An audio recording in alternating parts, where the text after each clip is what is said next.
Good morning. It is a Friday edition of Glenn Clark Radio. I am Glenn Clark. He is PressBox's chief grand poobah, Stan the Fan Charles. He's got a cord situation unfolding in front of us. I feel like most of the time like I'm the poop, not the grand poobah, but poobah. Well, what's the difference? I don't understand. Why are you not feeling like the grand poobah today? Because I had the cord situation. That doesn't. You can't be a grand poobah if you're all wrapped up in your own cord. I think everybody knows that. It's been quite a messy morning for the staff of Glenn Clark Radio. MC Ernest was dumping coffee all over himself, which I got to be honest with you is not what I would do. I would not.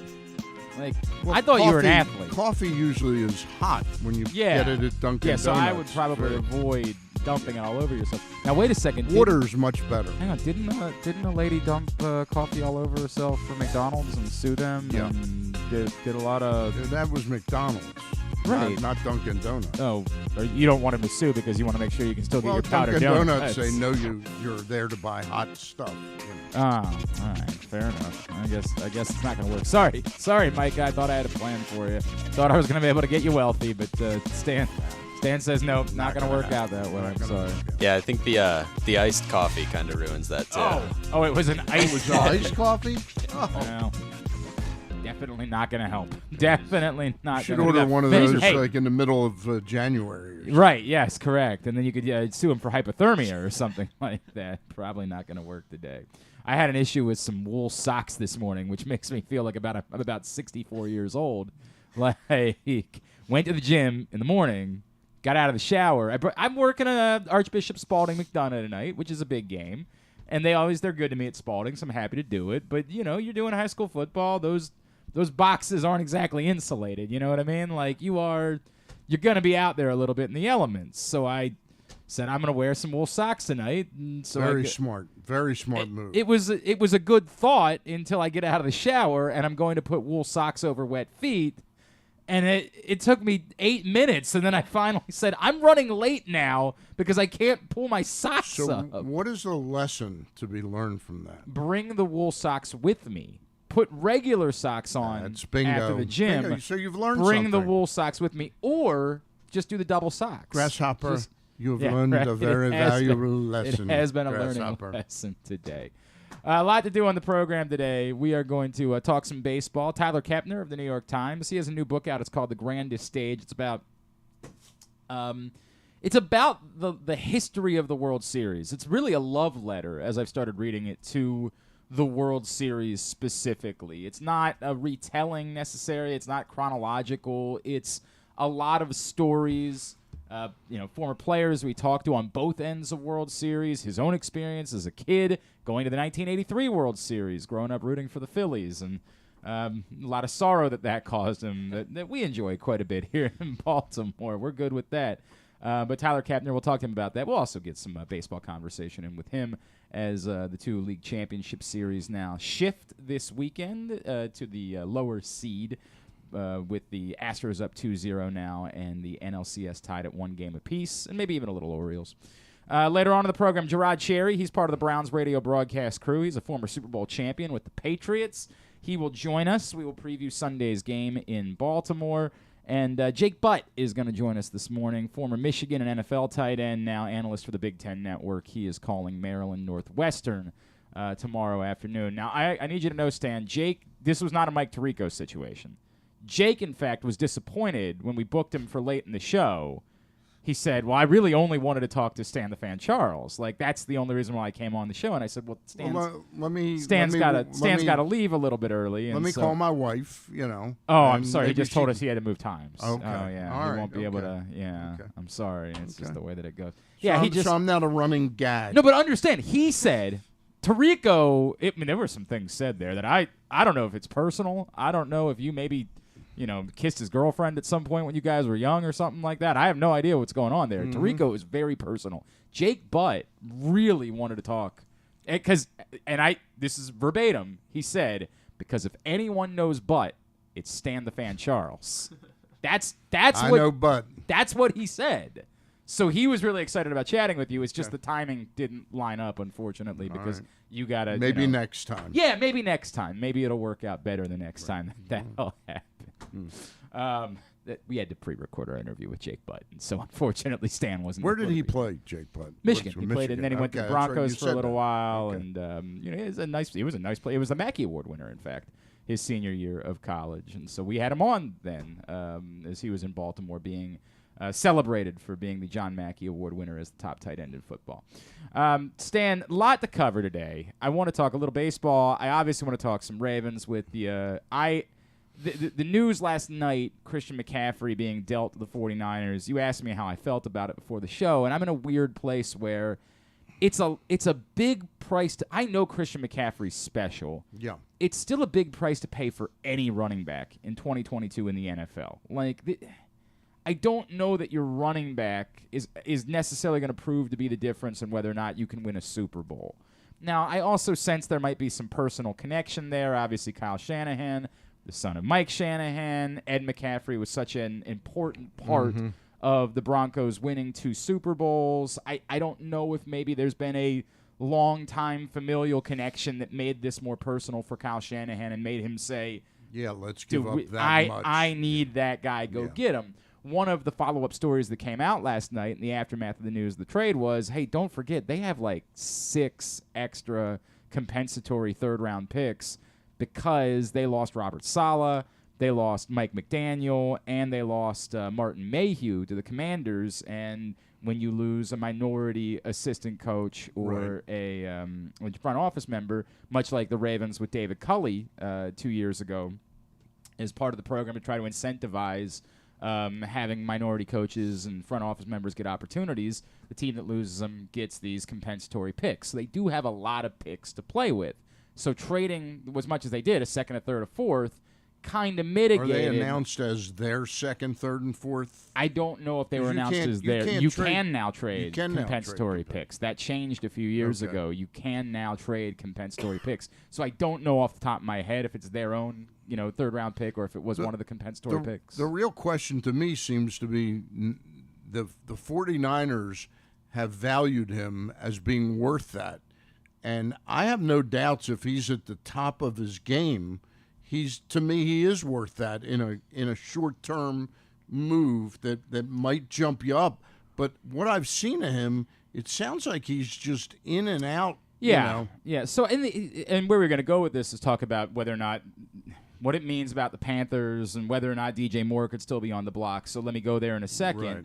But to your point, I reached out to some friends in Charlotte last night, more asking about, hey, what does this mean for the possibility of a DJ Moore trade?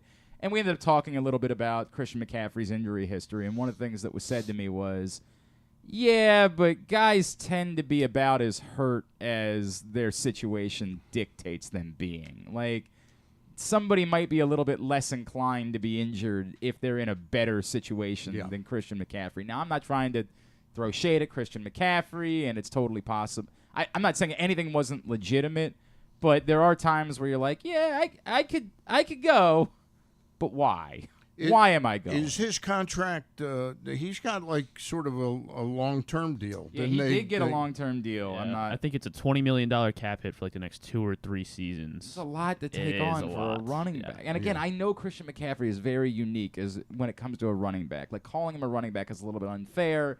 He's more like a running back wide receiver hybrid. He's like a Swiss Army knife. Correct. Yeah. So it's unfair to just label him as a running back. So I get why it is that you'd be more inclined to do this for Christian McCaffrey than you would be for any other, even high level, even a Nick Chubb, even a, Alvin Kamara is a bit closer to Christian McCaffrey than Nick Chubb is, but other true running backs, I understand why you'd be more inclined to do it for McCaffrey than those guys. So they make this move on the heels of Robbie Anderson. And the sense is they really have waved the white flag in Carolina, and it's Ollie Oxenfree now, and you could have whatever you want. Make spin the wheel, make a deal, right? Like call. And the center of the conversation for the last couple of weeks since the Ravens wide receiver picture got murkier with Rashad Bateman being hurt and them not looking nearly the same offensively without Rashad Bateman on the field, and then Matt Rule getting fired. There have been a lot of people around here who have wondered out loud, could there be a fit for the Ravens to try Matt Rule to play receiver? I don't think that was the one that they were looking for. Although, if he's the Ravens appear willing to take on just about anyone. So Let's be honest about this. Maybe they would call about Matt Rule. No, the question would be, is there a fit for DJ Moore? So I call down to some of my friends in Charlotte, and I say, hey, does this make it more or less likely, no pun intended, that they would be willing to trade DJ Moore? And the response I mostly got back was, they're probably unrelated. Like, I think still the sense that I have is they intend to try to go get a quarterback next year. Right. Like, they understand that whoever's going to be their next coach is going to want to have a quarterback. And if you're going to want to have a quarterback, you want to have somebody for that quarterback to throw the ball to. So I still get the sense that DJ Moore is about as available as what you're willing to pay, and what that payment would need to be is more significant than what they got for Christian McCaffrey, and we think that's a high price. Yeah. We think they got a significant price for McCaffrey, with it being a second, third, fourth, and fifth. That probably wouldn't even do it in order to get DJ Moore. Like, the numbers would have to be... Yeah, and that's not... The Ravens have no appetite to give up that much. It's definitely not anything like the Ravens have, done in the past. Yeah. Now, the question becomes, are they so... Should they be more inclined? Should they be more willing to be aggressive with Lamar Jackson, knowing... The offense is kind of what you're going to need to do in order to win. Should they be more inclined to pay a significant price? There's been a lot of talk about Elijah Moore wanting out in New York. That's interesting. The Jets have no real reason. The Jets are competitive right now. Right. Like, the Jets have no... This is not Robbie Anderson being unhappy in Carolina and the Panthers saying, well, what the hell? We're not winning with him. Like, what are we doing? They've got two guys that are unhappy. Denzel Mims, who was a second-round pick. Right, yeah, he was 20, tweeting the other day. Well, remember, wasn't Denzel Mims the one who said, or was that Elijah Moore? Who tweeted out? Elijah Moore tweeted, he was like, if I was unhappy, I would. That was Elijah If Moore, we weren't winning, I would say something. Yeah, I'm definitely not going to do that. Okay. I'm definitely not going to say I'm unhappy. I'm not going to tell people how unhappy I am. I'm winning, so I'm not going to talk about how unhappy. I just want you guys to know, don't say I'm unhappy. Right. Because I'm not saying I'm happy that. for my teammates. Exactly, right. That's what he said on Twitter the other day. And the Jets sit back and say, right, but we're competing right now. So, like, if one of our other guys goes down, we're going to need you. We're not necessarily interested in giving you up. So, look, I'm not saying I'd be opposed to Elijah Moore. He's definitely not. Let's make it abundantly clear. Elijah Moore has done nothing to show that he's DJ Moore. Right. But I know that a lot of people really liked Elijah Moore coming out of the draft. And if you're someone who... The Ravens have always been a team who said, we look at players how we scouted them when they become available. That's the way they handle their business. They turn back to their own scouts and say, tell us what you thought about this player when he was coming out. Because if you loved him, then we believe we can get that guy when he gets here. But... And also in the backdrop, we hadn't heard much about Bateman's condition at all since he hurt his foot a couple weeks ago.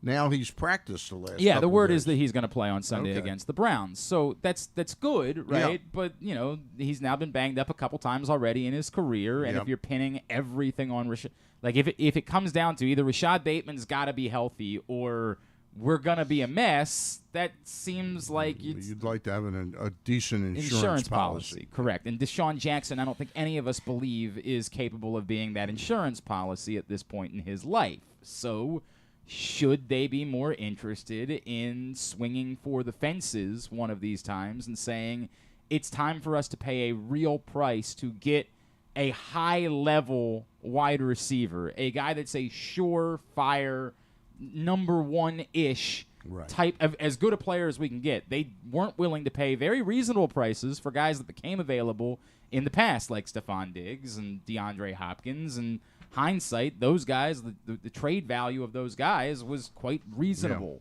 But they weren't willing to do it. You've got now trade value, and then you've got contract considerations. Of course, that's where that market has exploded. 100%. And DJ Moore is not at the top of that market. Again, nobody's trying to suggest that DJ Moore is DeAndre Hopkins either, right? By the way, really weird how the Cardinals suddenly looked like a competent football team last night when they got an incredible wide receiver back on the field. Really weird how that works. When we write a team off and say they stink, and then they get a really good wide receiver back, and you're like, oh, right, you guys know how to play offensively, when DeAndre Hopkins is on the field. It's strange how that goes in this league, where we keep pretending like wide receiver isn't the second most important thing that exists on a football field. It's a very weird bit that we've done. I've never understood why it is that we continue to try to push.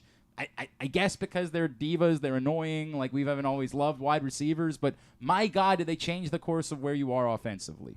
So I'll go back. Should the Ravens be willing to step up to the plate this time? I don't have a great answer because it just sounds like the combination of what you'd have to give up to get a top guy and then paying him. Well, DJ Moore is already under contract. Okay. He's already under contract. And again, for real money, but not upper top of the, he's in more of the 20 million. Tyreek Hill. No, money. not crazy money. Yeah. I mean, he's certainly an interesting player to me.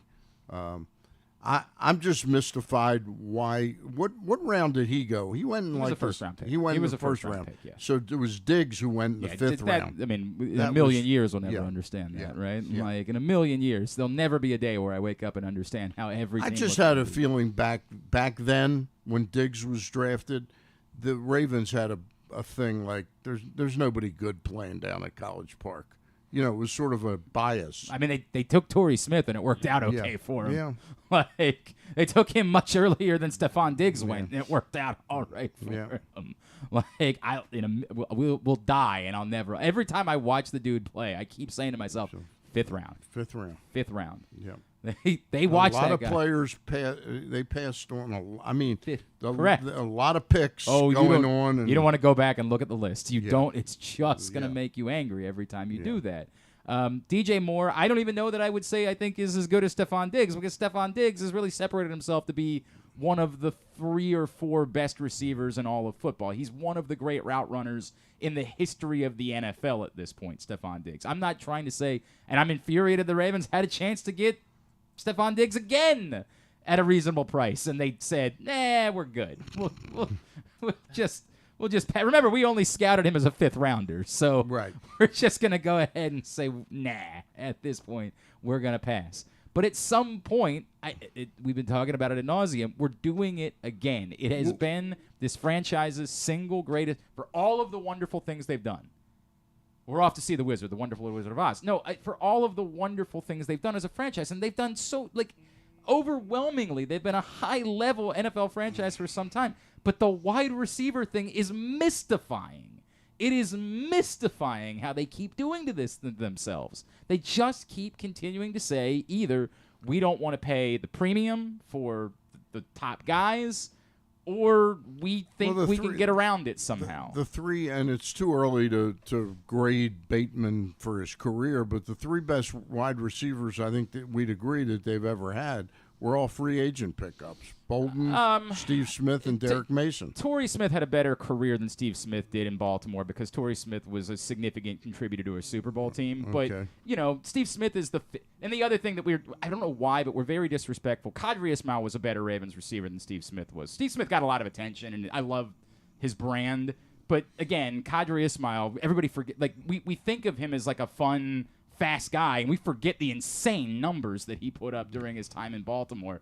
Qadri Ismail. I just don't tend to think his numbers were very good and probably outshine the guys I'm talking about. But Steve Smith was kind of what you want. He was an alpha dog. That's the biggest difference between Steve's the way we look at Steve Smith and Qadri Ismail. Steve Smith, we think of his toughness. We think of his intensity. Spinning the correct. ball. We think of him constantly being at risk of getting in a fight with anyone for any reason. Whereas the truth is, maybe James Prochet could learn if to that spin helps, the ball. if that helps, I'm for it, right? Steve Smith's apparently a huge James Prochet fan too, so maybe there could be some lessons shared there. Apparently, John Harbaugh. He says he had is. some quotes yesterday. I don't know how to. He thinks he's ready to really take off. Well, I don't know why they're waiting. Why wait? Maybe when Rashad What did the Eagles give up to the Titans to get A.J. Brown? And that's the guy I would have wanted during the offseason. Now you would have had to have immediately paid as well. Yeah. That was the reason why the Titans trade him.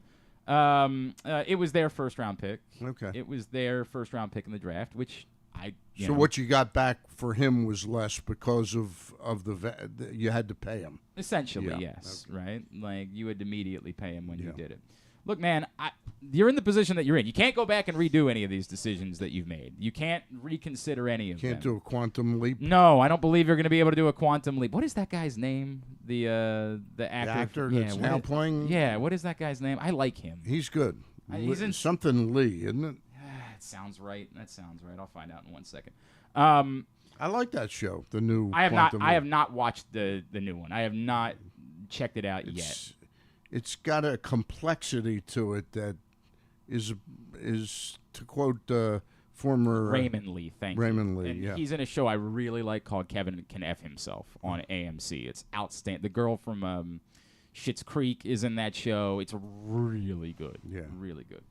All right, look, I don't have, I'm going to continue to say I'm willing to. It's easy for me to say that. It's not my money. It's not my cap situation I have to juggle. I'm willing to pay a premium if that's what it costs to get DJ Moore, because this franchise, we're going to do this again in a couple of months. We're going to get to the end of the season, and we're going to sit there and say to ourselves, you know what they could still use? Another wide receiver.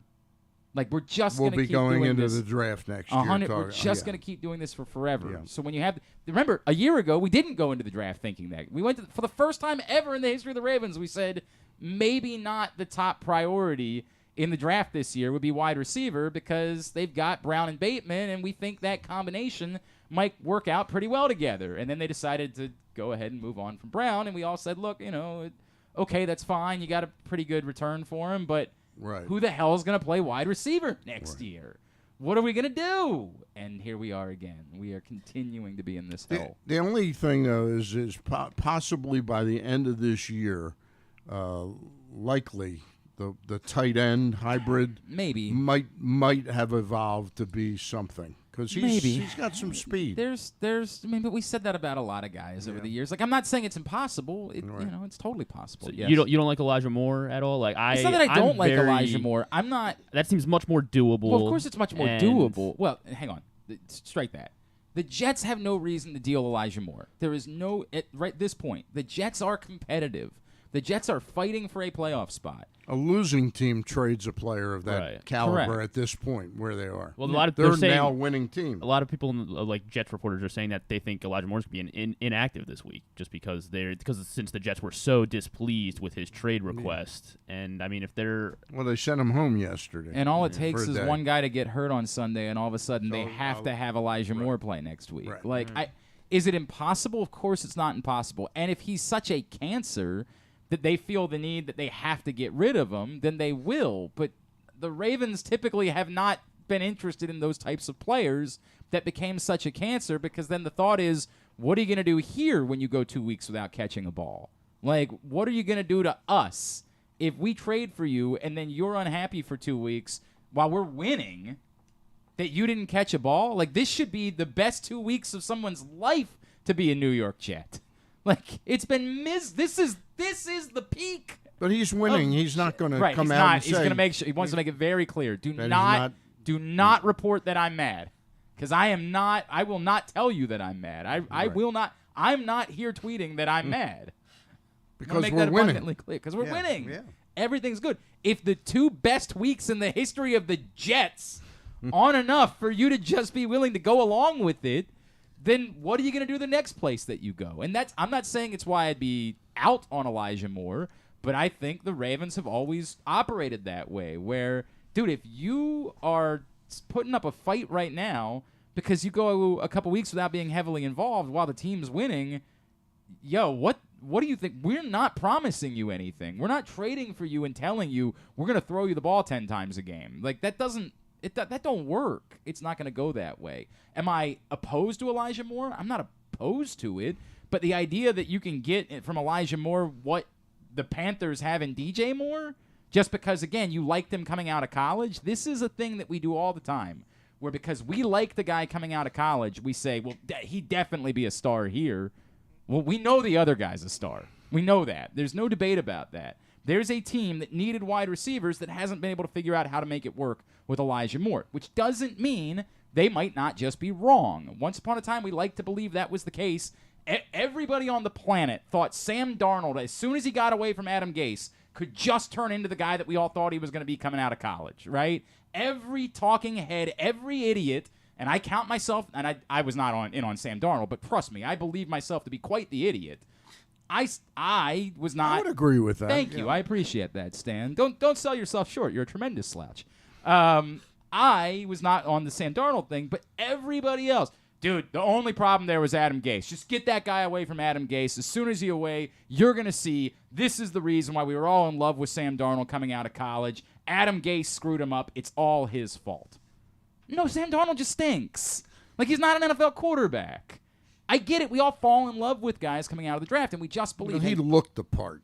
Sam Darnold definitely looked the part. Yeah. There's no question. Now, the whole thing where he was seeing ghosts, questionable. made us really think about what it was that I couldn't believe how quick we were to dismiss that, right? We're like, hey, just get him down to Carolina, and he's going to show you. What about the part where he was seeing ghosts on the field? The quarterback that I thought was really going to do well there is Baker Mayfield. I thought Mayfield was going to go there highly motivated, and they apparently have already, in 7 weeks of watching him. Oh, he's been awful. Yeah, he's been atrocious. He's been horrendous.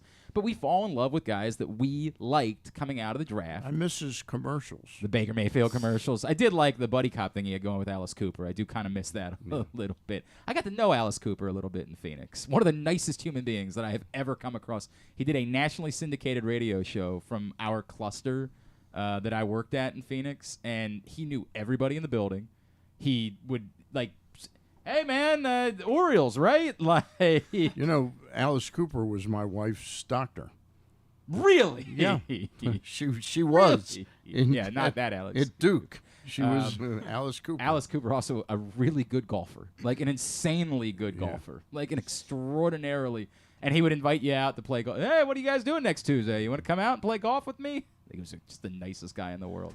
Anyway, sorry. The thing with Elijah Moore is, could he be? Could you still figure out a way to get there? Sure. But you do have to do serious stock on why it is that a team that was trying to figure things out offensively hasn't been able to make it work with Elijah Moore. You got to figure that out and see what that is. And just assuming that, again, get him somewhere else and he can go right back to being the guy that you thought he was going to be, maybe, but I'm never working under those assumptions. Where did the other receiver the Jets have, Denzel Mims, where did he play college?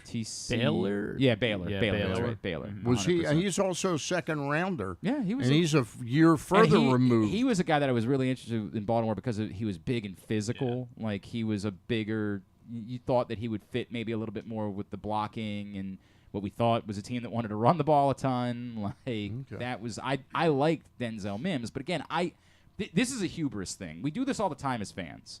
We are convinced that we are all NFL scouts and that we understand talent.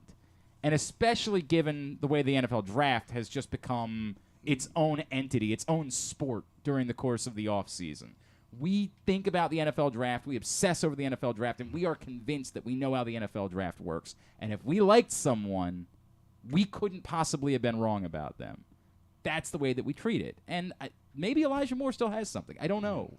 But I don't have enough hubris to think that because I liked Elijah Moore coming out of college, that means that he's just going to be a star if the Ravens could go acquire him. There's a problem with Elijah Moore. Gotcha. I'm willing to take a chance just because I feel like he's cheaper than DJ Moore. He's still on a rookie contract. Right, but you still have to solve the problem. I that's the issue. I mean, he could come in here and be Andy Isabella, right? That's the issue with being I can't.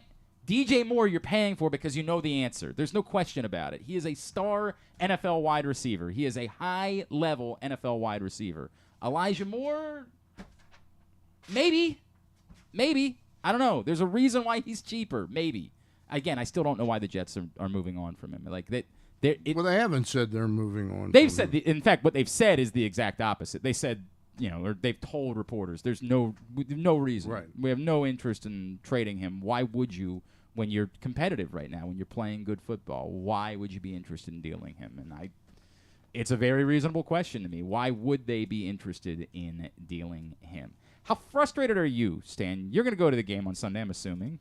I'm not. I gave my tickets up this Sunday to my cousin. Well, the Browns aren't good enough for you? You're like, I go to the real games. I'm not interested in the Browns game. Okay. In so many words, yeah. I looked ahead and I said, Browns game looks like a good week off.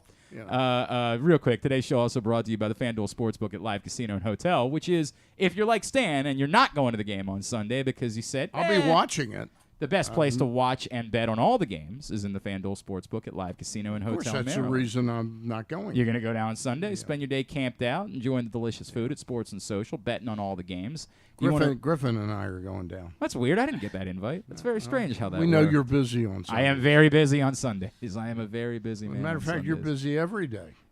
Anymore. This is, I don't know what it is about this fall in particular, but my brain has been spinning. I have been so busy. FanDuel Sportsbook, Live Casino and Hotel. Same Game Parlay Plus available now. You can put up to 25 legs in your Same Game Parlay bet. And also, you can register any $25 futures bet on the Super Bowl to win a pair of tickets to the Super Bowl in Arizona. FanDuel.com/SBNAZ in order to find out more. Where are you frustration-wise at this point, Stan? With the Ravens? Yeah. Sunday's game was more frustrating for me than the other two losses. The one to Miami, and who was the second one we lost? Buffalo. This one was really because I thought we outplayed the Giants the entire game, but yet when you looked, you said, when we kicked that field goal to go up, I said, boy, I wish we had scored a touchdown there because it just felt like we were going to let them back in the game. And I that's the pivotal moment to me is the fact that we didn't get a touchdown. Are you worried that this thing is now like who they are? That it's this thing where they've given up 3 different double-digit second-half leads, that it's in their DNA. It's a story of the 2022 Ravens that they're not going to be able to shake. Well, it's interesting. I wax and wane on what the reasons are, but I keep going back to that central thing that the Ravens were unable to do, which is put Lamar Jackson's name on a contract. And I can't help but believe in some level that is playing on this entire thing inside Lamar's head. That's sort of where he threw that ball because he just wants to do something sensational. We've talked a lot, Reed and I, over the years about Lamar not liking to take what's in front of him. Like, he's just never been the type of player that wants to take the short underneath. It's there. That was maybe the biggest problem. We go back to the Miami game a year ago, which was maybe his worst game as a pro, and then you go back and you look at the film and you're like, there are throws there. They're available to be made. And even on the fumble at the end of the game against the Giants, everybody's trying to beat up Greg Roman about the play call. He's got a wide-open receiver 6 yards in front of him, camped out on the sideline, with plenty of time to find him and make the throw, but he zeroes in on Mark Andrews the entire time, never gets over there, and by the time he starts going through his progressions, he ends up being sacked and loses the ball, and the game's over at that point. For whatever reason, the short thing, and that's why I don't know if it's specifically the contract. One of the theories that's been floated out to me by someone who knows Lamar a little bit better than I do is, in Lamar's mind, if I need 6 yards, I can just go get it myself. I'm not going to take a quick read to someone who's 6 yards in front of me because the 6 yards will always – I'm Lamar Jackson. The 6 yards will always be there. I want to see a play develop for a little bit longer and try to hit a home run. Well, and then if not, then I'll go get the 6 yards myself. What was frustrating about that play call that ended up, and now I'm sort of confusing the play call down at the goal line where they what did they do on that play? Well, they ran 3 plays from the 5. Right. And they were all 3 incomplete passes. The first one was the one that was tipped that Mark Andrews, had his hands on in the end zone and didn't catch. Again, admitting it was tipped, but still the ball hit him in the hands in the end zone and he didn't catch the ball. The second one I don't remember. It was another throw. I don't remember what the circumstance. The third one was the one right at the goal line that should have been a pass interference. Right. That went uncalled, which is kind of the difficult part about criticizing. Like, it's easy to say, well, you had the ball 3 plays on the 5-yard line and you didn't run once. Right. Right, but you ran 2 plays that worked. It's tough. Like, I agree. You should It's probably tough, run the ball. But to not assume the guy that's the defensive coordinator of the team you're playing used to work for you, and you know what his tendencies are, which are to blitz the holy hell out of you. And it just seems like not trying a run somewhere in there is a mistake to me. I am probably inclined to agree. Yeah. It's tough. It really is tough because the ball hit Mark Andrews in the hands, Yeah. right? Like to say, would you have had a better chance of scoring a touchdown if you ran the ball than having a ball hit Mark Andrews in the hands in the end zone? In theory, I get it. Like in theory, I understand why we say, hey, you were having great success on the ground. Run the ball more. In theory, I don't disagree with that. But if I really have to sit there and say, on one side, you run the ball. On the other side, Mark Andrews, hands, end zone. Yep. Which is the more likely scenario for you to score a touchdown? It's Mark Andrews' hands in the end zone. You know, Yeah. it's a tough thing for me Yeah. to say, hey, when that didn't work, you had second down. Maybe on second down you try to run the ball there. I don't disagree. I don't disagree that like perhaps you go back to you ran a play that worked, but it didn't convert. It seems Maybe like on that would have second been down the you run the time ball. to maybe try one of those little shuffle passes, you know, that you see Patrick Mahomes. It's my do. favorite play. Well, they've done Yeah. it already this Yeah. year. It's my favorite play in all of football. Yeah. I don't know. Well, other than It's almost unstoppable. who failed with it on fourth down recently? Somebody tried to run it on fourth down and didn't convert, and I can't remember who it was. It might have even been in a Ravens game. It might have even been. Oh God, it's gonna drive. Did the Bengals try one of those? The Bengals they? tried one of Yeah, those I on think Sunday so. night on fourth down. They tried one of those underneath Against who? against the Ravens in Against the the Sunday night game, Ravens. Okay, yeah. and it didn't work for them. But it seems like it always works. Yeah. It seems like it's the most successful play in the history of football, and we all love it. We all eat it up. It's the anti-fade in the end zone, where every time you throw a fade, we all say, it never works! Ignoring all the times that it does. And it's not like a fade has never worked, Right. but we are convinced that it never works, and we are absolutely convinced that every time you do that spread out and then drop back the shovel pass into the middle, it always works. Always and You know, forever. I was listening, not that I make it a habit of listening to competition, but I was in my car where I can't listen to you. Well, that's not true. I was listening. Well, then I got to get to the Well, phone, it's fine, and it's fine. I'm You don't have to- driving. we're not- So I'm listening look, to Vin. I hate you. but, I'm you know. listening. I understand that, but I am the Grand Poobah. That's true. But I'm listening to Vinny and Haney, and they had on a former Those guest, bums. a former guest of your show, Marty Yeah, Morningwood. I like Marty a lot. And they talked about. Vinny said, "Remember we used to do that thing with Steve Young where he threw the ball to the trash can, you know?" And I'm going, "Okay, but a trash can isn't moving."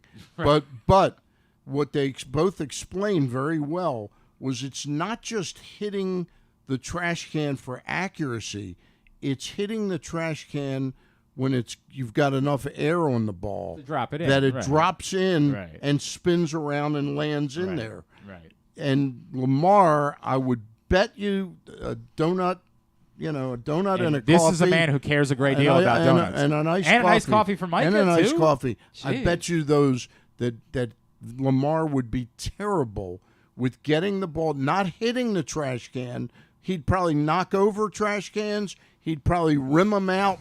But the point of that exercise is lofting the ball correctly. And Lamar, that is the one thing. I'm not saying he's not accurate. This is different than accurate. This is putting the right touch on the ball. And I would say he's very poor at doing that. I don't know if I would say very poor, but I understand the theory. I understand the theory When of they what go you're for saying. bombs a lot of times, he throws Well, it. we all it's think about the too thing flat. from fourth down Yeah. the other night and then Yeah. against Cincinnati where they should have had the touchdown on the right side of the field. Like Yeah. there's definitely examples of throws that you're talking Yeah. about where you just need to you don't If the guy's wide open, he's going to hit the guy. Right. But when the guy's wide open and it's gotta on the throw it, run, yeah. you got to throw it the right trajectory.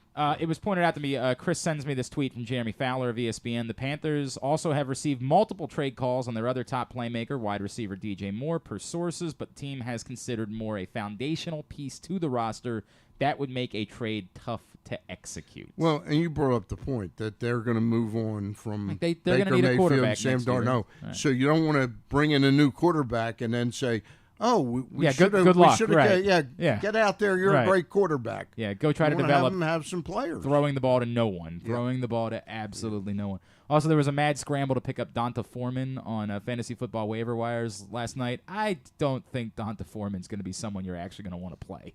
Like, the Panthers stink. They're terrible. Yeah, I think it's just an offense you don't start. Yes, at I think all. you stay away from the Carolina Panthers as much. At this point, unfortunately, you probably can't even start DJ Moore. No. Like, that's the DJ Moore, as good as he is, even he has not been able to survive the Panthers offense. Yes, Micah. Yeah, that's the opposite of Stan's drill. It's like the trash can trying to throw the ball out to the receivers. The Baker Mayfield back there. You know what? That was actually a dynamite tip-in, Micah. That was really good. That's what the Carolina offense is. It's the trash can trying to throw. That was, you know what, man? Well done. This guy's got a future in this business. He's going places. He's going somewhere. All right, today's show also brought to you by the all-new Ginsu Kamado Grill. If you're headed of the game, unlike Stan, if you held on to your tickets, if you said, By the way, hold on. I just Wait a want to be clear Yeah, on something. yeah. I did not sell my tickets. You gave My them to a cousin friend. Ron. No, we Oh. gave them to our cousins. Okay. We gave them 4 tickets to go to the game. We do it once a year. I'm not. I'm just having fun. No. I'm not really calling And you out Micah for knows. Oh. Knows my cousin's daughter. Oh, how At about Stevenson. that? How about that? Wait a second. Oh no, your girlfriend goes to Mary Washington. Never mind. I do know that. All right. If you are ahead of the game on Sunday, stop by the Game Day Firehouse ahead of the game at the Firefighters Union Hall, 1202 Ridgely Street, just west of the stadium, and you can see the all-new Ginsu Kamado Grill in action. Are you spokesmodeling on Sunday, Griffin? Not this weekend. Not this weekend. I'm okay. unavailable. But What are you doing? I'm dog sitting for my aunt. Well, that's not as exciting as I other know. things. I'm available to go do the Ginsu. You want to be the spokesbottle for the all-new Ginsu Kamado Grill? You want to say maybe next home game? Yeah, right. Would you guys like my sausage? Would you guys? That's exactly. You should let him borrow your Speedo. Oh, that's a good idea. Although I don't think that men share Speedos typically. I don't think that's the way I don't it think works. Stan wouldn't mind. Micah, you were a swimmer, right? You don't share Speedos, do you? That's not a thing. I never even wore a Speedo. Not once. Oh, because you I would guys wear they do the suits now, right? You don't. they Yeah, do but that. you don't want to share bathing suits. Yeah, I think that's the smart play. Get out there. You can try some cooking from the all-new Ginsu Kamado Grill. You can also register to win your own Ginsu Kamado Grill and $500 worth of grilling meats when you stop by the Game Day Firehouse at the Firefighters Union Hall, 1202 West Ridgely Street, before the Ravens game. $500 of beef is like 4 hamburgers? Well, anymore, right? Thanks a lot, Biden. Thanks a lot. Oh, it's Biden's fault. Griffin ate $28 at Taco Bell the other day, and he said to himself, I could eat. I could still. It's like, anybody want to go to lunch? You guys are nuts. Again, stop by and use the code tailgate at ginsugrills.com. You'll get $100 off your order of an all-new Ginsu Kamado Grill. Tyler Kepner joins us next. We're going to talk some baseball, some World Series, the Grandest Stage. It's on the way. Glenn Clark Radio.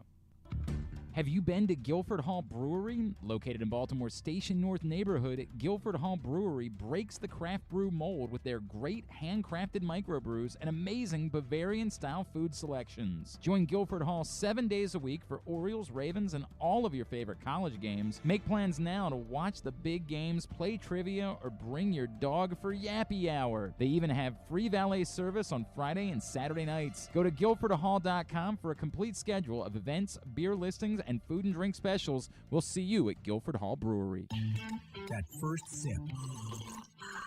That first bite. Start your day off right with a delicious breakfast at Royal Farms. Choose from a fantastic selection of fresh Royal Farms breakfast sandwiches and top it off with a rich hot cup of the freshest coffee in the world. At Royal Farms, breakfast is available day and night. It's the freshest breakfast in the world. Real fresh, real fast. Royal Farms. What's up, everyone? This is Tyus Bowser, and I'm excited to tell you that I'm back for Season 2 of The Tyus Bowser Show in partnership with PressBox and Great Age Memorabilia. Join us on Tuesday nights throughout the season as I'll be heading all over town with my special guests. And, of course, our co-hosts, Glenn and Rita. Or is it Rita and Glenn? What is it? I look forward to meeting you guys and talking a little bit about football and a lot about life. And if you happen to miss the show, you can now catch a replay Friday nights on 105.7 The Fan. Get all of your details for the Tyus Bowser Show right now at PressBoxOnline.com/Bowser. The next Tyus Bowser Show is Tuesday, November 1st at the Hamilton Sports Bar and Grill, 5506 Hartford Road. It's brought to you by Maryland Vascular Specialists and the all-new Ginsu Kamado Grill. Sports betting has come to Maryland, and we're ready to help you win some money. Tune in for Simply the Bets every Tuesday morning at 11:40. FanDuel Sportsbook GM Leon Twyman and VSiN's Aaron Oster join the guys every week to give you all of the info you need and offer you a few winners. And every other Thursday at 11:40, tune in for Weekend at Bookies as Andrew Stecca and Alloy Sports' Brad Kronthal help make you some money for the weekend. So come win some money with us on Simply the Bets every Tuesday and Weekend at Bookies every other Thursday. Brought to you by the FanDuel Sportsbook at Live Casino and Hotel Maryland. Listen at PressBoxOnline.com/radio. Watch at YouTube.com/PressBoxOnline. Glory Days Grill's Oktoberfest menu is now running. It's one of their most popular seasonal menus all year. It features the chicken schnitzel, the Oktoberfest brewer's platter, the brewer's sausage sandwich, the Bavarian burger with a pretzel bun, the cheddar ale soup, the slam dunk pretzels, and the apple cobbler. All of these meals pair well with Oktoberfest beers and Angry Orchard on draft. Dine in or order online at glorydaysgrill.com and pick up your favorites to take home. Glory Days Grill, great food, good sports. Check out Jeremy Kahn's daily picks at PressBoxOnline.com as he tries to find you daily winners. And speaking of winners, here's a man who once won a media curling contest, and I don't think anything else. He's Glenn Clark. All right, back in here on GCR. The Toyota Tacoma comes in a range of models and trim lines. And I'm telling you, man, you need to check them out because Toyota Tacoma looks sharp. You can choose the perfect Tacoma to reflect your unique personality and driving habits. Check out buyatoyota.com for deals on new Tacomas from your local Toyota dealer today. Stan the Fan Charles with us on a Friday edition of GCR. Stan, we're going to talk some baseball right now. Our next guest has been a longtime baseball writer for the New York Times, and he has a new book out. It's called The Grandest Stage, and we are going to link up to it on our Twitter account, at Glenn Clark Radio. It's all about the World Series, and as I've started reading it, it really comes across to me as a love letter to the World Series. He is Tyler Kepner, and he is with us now here on GCR. Tyler, it's Glenn Clark and Stan the Fan Charles in Baltimore. It's great to chat with you. Thank you for taking the time for us. Of course. Thank you for asking, Glenn and Stan. Nice to talk to you. Tyler, I'm really, and I was just talking to Stan about this before, as I have dove into the book, I think it jumps off the page to us here in Baltimore. It really feels like the 1983 World Series plays a very significant role in the fondness that you have for the World Series as a whole. I don't want you to give away, obviously, the entirety of the book, but would you be willing to share a little bit about being a kid growing up in Philadelphia and how, despite the fact the Phillies lost that series, and we're quite happy about that here, it was so meaningful to you? Yeah, sure. I mean, it's funny. I covered the Yankees for a long time, and Ken Singleton was one of their broadcasters, and I would always ask him about that series and joke with him that I think about the 83 World Series more than he did, and he actually played in it. But yeah, it was, I was 8 years old and I went to games 4 and 5 at the Vet in Philadelphia. And the first game was an afternoon game and the second was a twilight start. It was like perfect for a kid. Yes, the Phillies lost both games, of course. But it really was a formative experience, getting to go to the World Series that early, that young. And to have it be so vivid in my memory, really, really emphasized just how special the event was. Didn't come back to Philadelphia until I was in college. So 10 years isn't all that long. I mean, I know I'm talking to an Oriole audience, but, when you think about, being 8 and then being 18, like your life's completely changed. So it really just made me, one of the big things that made me such a fan of baseball, the idea that, my city, my stadium is the stadium now. Everybody's watching it. There's a blimp overhead. There's all these events are going to be documented and part of baseball history with their own lines in the baseball encyclopedia. So it was really special, and it started a lifelong love of the World Series. Tyler, the 83 World Series, very special for me for a different reason. I did talk radio in Baltimore for 20 years. I'm 70 now. I was 30, and that was my first year having my own show on the radio, the station that the Oriole games were on.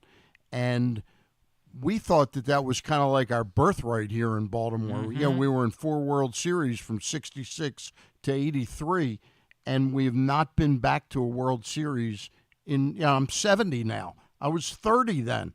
It's Crazy. not easy. It's not an easy thing to get to, is it? No, it's really not, and that's why certain teams who got there a lot, the Giants recently and the Red Sox and the Yankees around the turn of the century, are just so really a statistical anomaly because it is very hard. We just look right now, how good have the Dodgers been, how good have the Astros been, and they've been 3 times each, but they've only won 1. So it's the Mets, those great Mets teams in the 80s, only won 1. The Braves in the 90s only won 1. So it's tough to get there and really tough to win. You got to break through when you have that shot. I mean, I think of that. I covered that 14 ALCS, and it was going to be really special whoever won because Kansas City hadn't been to the series since the mid 80s, and Baltimore since 83, and obviously the Royals won. But those are the times you've really got to take advantage of those shots, especially in a market like that. They don't always come around very often. It's a great point that Stan brings up, and I know that you referenced that for Cal Ripken, here he is as a rookie, right? Or not rookie, it was his second year. He's still very young in his career, and this might be a life ahead of what you're going to do. Cal Ripken, one of the greatest baseball players of all time, never got to taste it again. Never got further than a league championship series the rest of his career. It's really incredible. And there was even I think in the introduction, you read through some of the list of names. You're like, wow, that guy really? That guy really never made it to a World Series. That's insane to think back on. Yeah. I mean, I talked in that intro to a Phillies pitcher named Marty Bystrom, who pitched in relief in Game 5 against the Orioles and started Game 5 in '80 against the Royals. And he didn't have very much of a very long career, but he talked about how after the Phillies he went to the Yankees and he was playing with Phil Niekro. That's right. And Marty is 26 and Phil Niekro's 46, and he's won 300 games. He's done everything he could, and he never played in the World Series. And Phil Niekro's brother played forever, and he pitched 1 inning in the 1 or 2 innings in the World Series for the Twins in '87. So, it just doesn't happen for a lot of guys. Some guys, Ken Griffey Jr. I mean, what a career he had. Roy Halladay, Ichiro and Edgar. Obviously the Mariners have never made it. So, a lot of Ryan Sandberg, go on and on, Ernie Banks. So it can be tough to get there. I mean, the '91 Hall of Fame class, Fergie Jenkins, Gaylord Perry, and Rod Carew. Perry and Rod Carew, and they all never, and none of those guys made it. I mean, you're talking about a 3,000 hit guy, a 300 game winner, and another 284 game winner. So pretty crazy to think about it that way. We're talking with Tyler Kepner, whose new book on the World Series, A History of the World Series, The Grandest Stage. It's published by Random House. Random House. It's available right now. I wanted to ask you a question. I have not read the book. I'm being honest with you. I'm doing 1 day a week on talk radio. I will try and read it, though. One player that I remember, Johnny Padres, I think it was, that said that greatness at the most important times, it's not elevating your game, it's not receding from your game. Which way do you find, from talking to a lot of World Series players, which of those statements seems correct? I think it's right. It's not about elevating the game. It's about being yourself and being able to stay calm enough to generate what you usually do. And we see that in certain guys who we perceive as super clutch, massively clutch. Given enough time, they're basically who they are, which is great. Like Derek Jeter, people think, Derek Jeter always came through in the clutch. Derek Jeter had the equivalent of a full season in the postseason, and he had the exact same kind of season that he would ordinarily have. Mm-hmm. You know, he had just about the exact same average on base slugging. He had 200 hits. I mean, he was just, you know, you look at Justin Verlander right now, and I know he has not done so well in the World Series actually, but on the whole, he's made, I think, 32 starts, and he's 15-11, and that would work out just perfectly within a Verlander sort of career. So it's that ability to be who you are. And again, about 83, I talked to Mike Schmidt, and he was very candid about how in 1980 he was relaxed mentally. They had gotten through the Astros. They had finally broken through to the series, and he was great. He won MVP of the 80 World Series.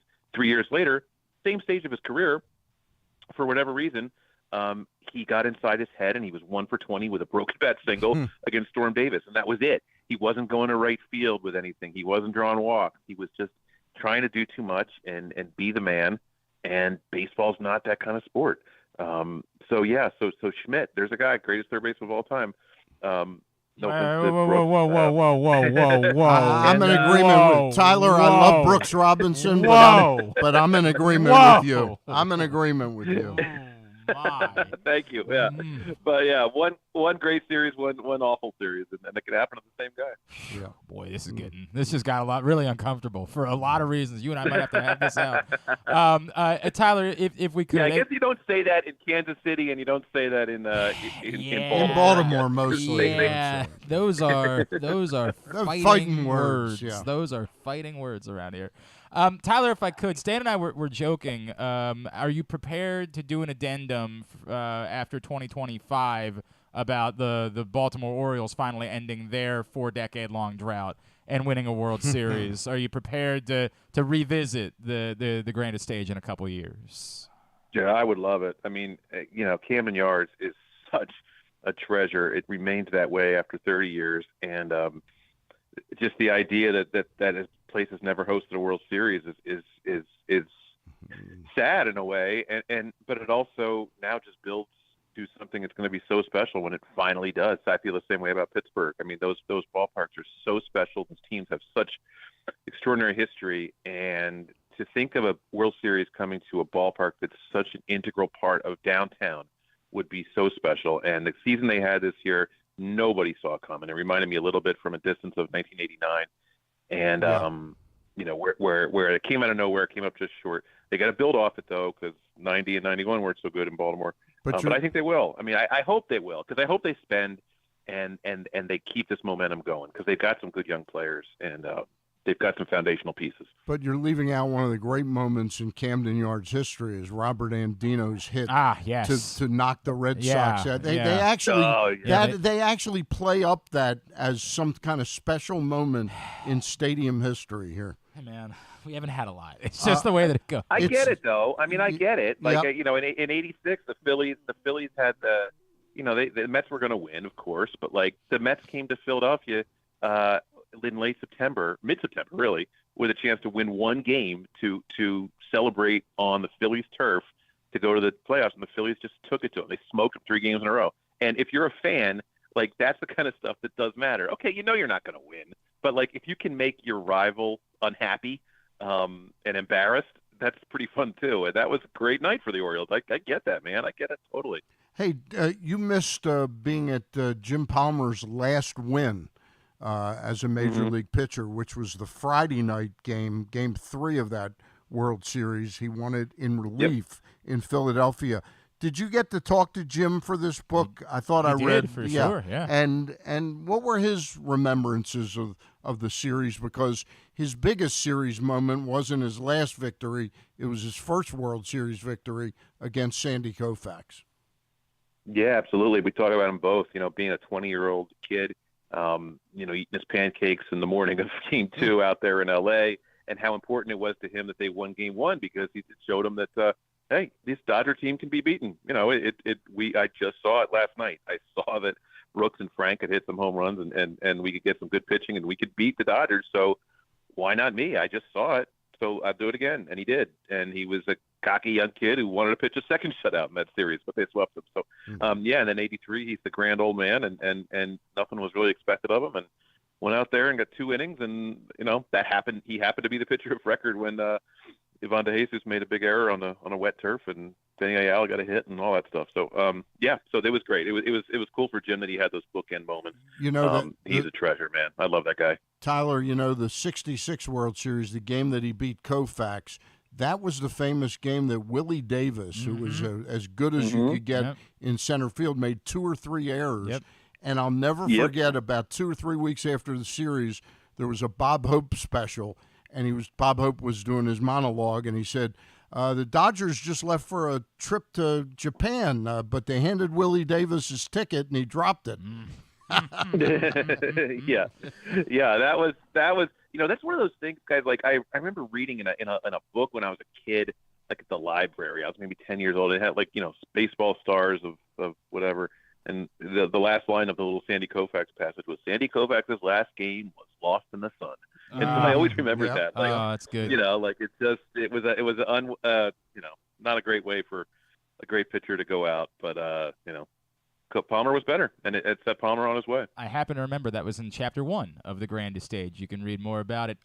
Tyler, quickly, I know you probably have to do a million more of these, but if I could, you just alluded to the Orioles maybe spending money. What do you think that looks like? They keep saying all the right things, and it's liftoff from here, Mike Elias says. What do you think that looks like? And I'm still not thinking that it's a Carlos Correa or a Carlos Rodon. I still struggle to believe that it's the top of the free agency market. But is there a path to you that makes sense given what they have for closing the gap and being able to compete with the Yankees and the Rays and the Blue Jays next year? Well, I don't see any reason why it shouldn't be. I mean, they brought the payroll way down. They've got fan interest. It's an amazing baseball town. You just give them something to cheer for. So, they move the fences back, so it's much more appealing to a pitcher if you give them the money. Now, if you're talking about the Carloses, you're gonna have to deal with Scott Boras, and that's top dollar.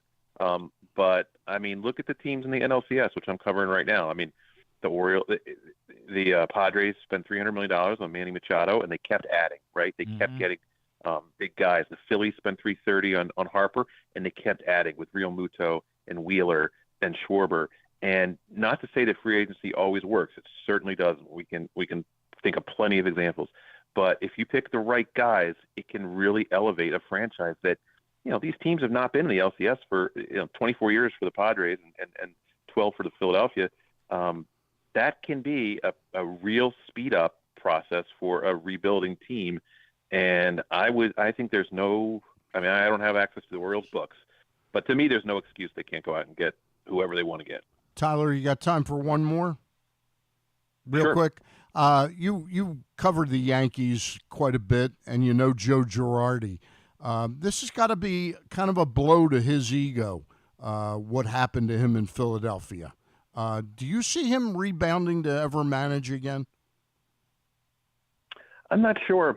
I mean, it's a little strange because when he took over the Yankees in 2008, it was sort of like, oh, here's a young guy, recently off the field, and he's got the he's a baseball lifer, but also he knows the modern stats and everything. And it's interesting sort of how quickly guys get passed over. He got the chance here in Philadelphia when they were looking for a, quote unquote proven winner type of guy. And that's really not the formula that necessarily works. I mean, you look at Joe Madden, it didn't really work out in Anaheim and Girardi here. Now you can say Dusty's worked out perfectly in Houston so far, but I don't know. I mean, I would tend to think no. He's managed 3 places before. Yep. He's won a championship, but the fact that it didn't work out with the Phillies and that they responded so well to the next guy, Rob Thompson, it's not a good selling point for a guy who's had 3 chances already. The Grandest Stage is the book. It's outstanding. Can't wait to read it. At Tyler Kepner on Twitter is how you follow him. Tyler, really enjoying it. I can't wait to read more of it. Thank you so much for spending a few minutes with us this morning. Oh, of course. Thanks a lot, guys. The Orioles are a great, big part of the World Series lore, and I was happy to tell some of those stories. It's a neat story how it intertwines with your life. I really enjoyed that, man. Go Phillies. Go Phillies. I don't know how I feel about that. All right, Appreciate it, thanks, Tyler. Micah. Thanks, All man. Tyler Kepner joining us here on GCR. I know he's doing one of those radio tours. He's got 100 interviews that he's got to do as he's promoting the book. Really a lot of fun how he literally sets up the entirety of the story. It's kind of this love affair. We've had two authors on. We had Tyler Dunn, who wrote this book about tight ends this week. This is one national. of the best authors, Tyler's, I've always said, Yeah. nobody beats a Tyler when it comes to writing a book. Was that part of the legendary George Carlin rant? Do you remember his rant about men's names? He was like, "What's happened to us?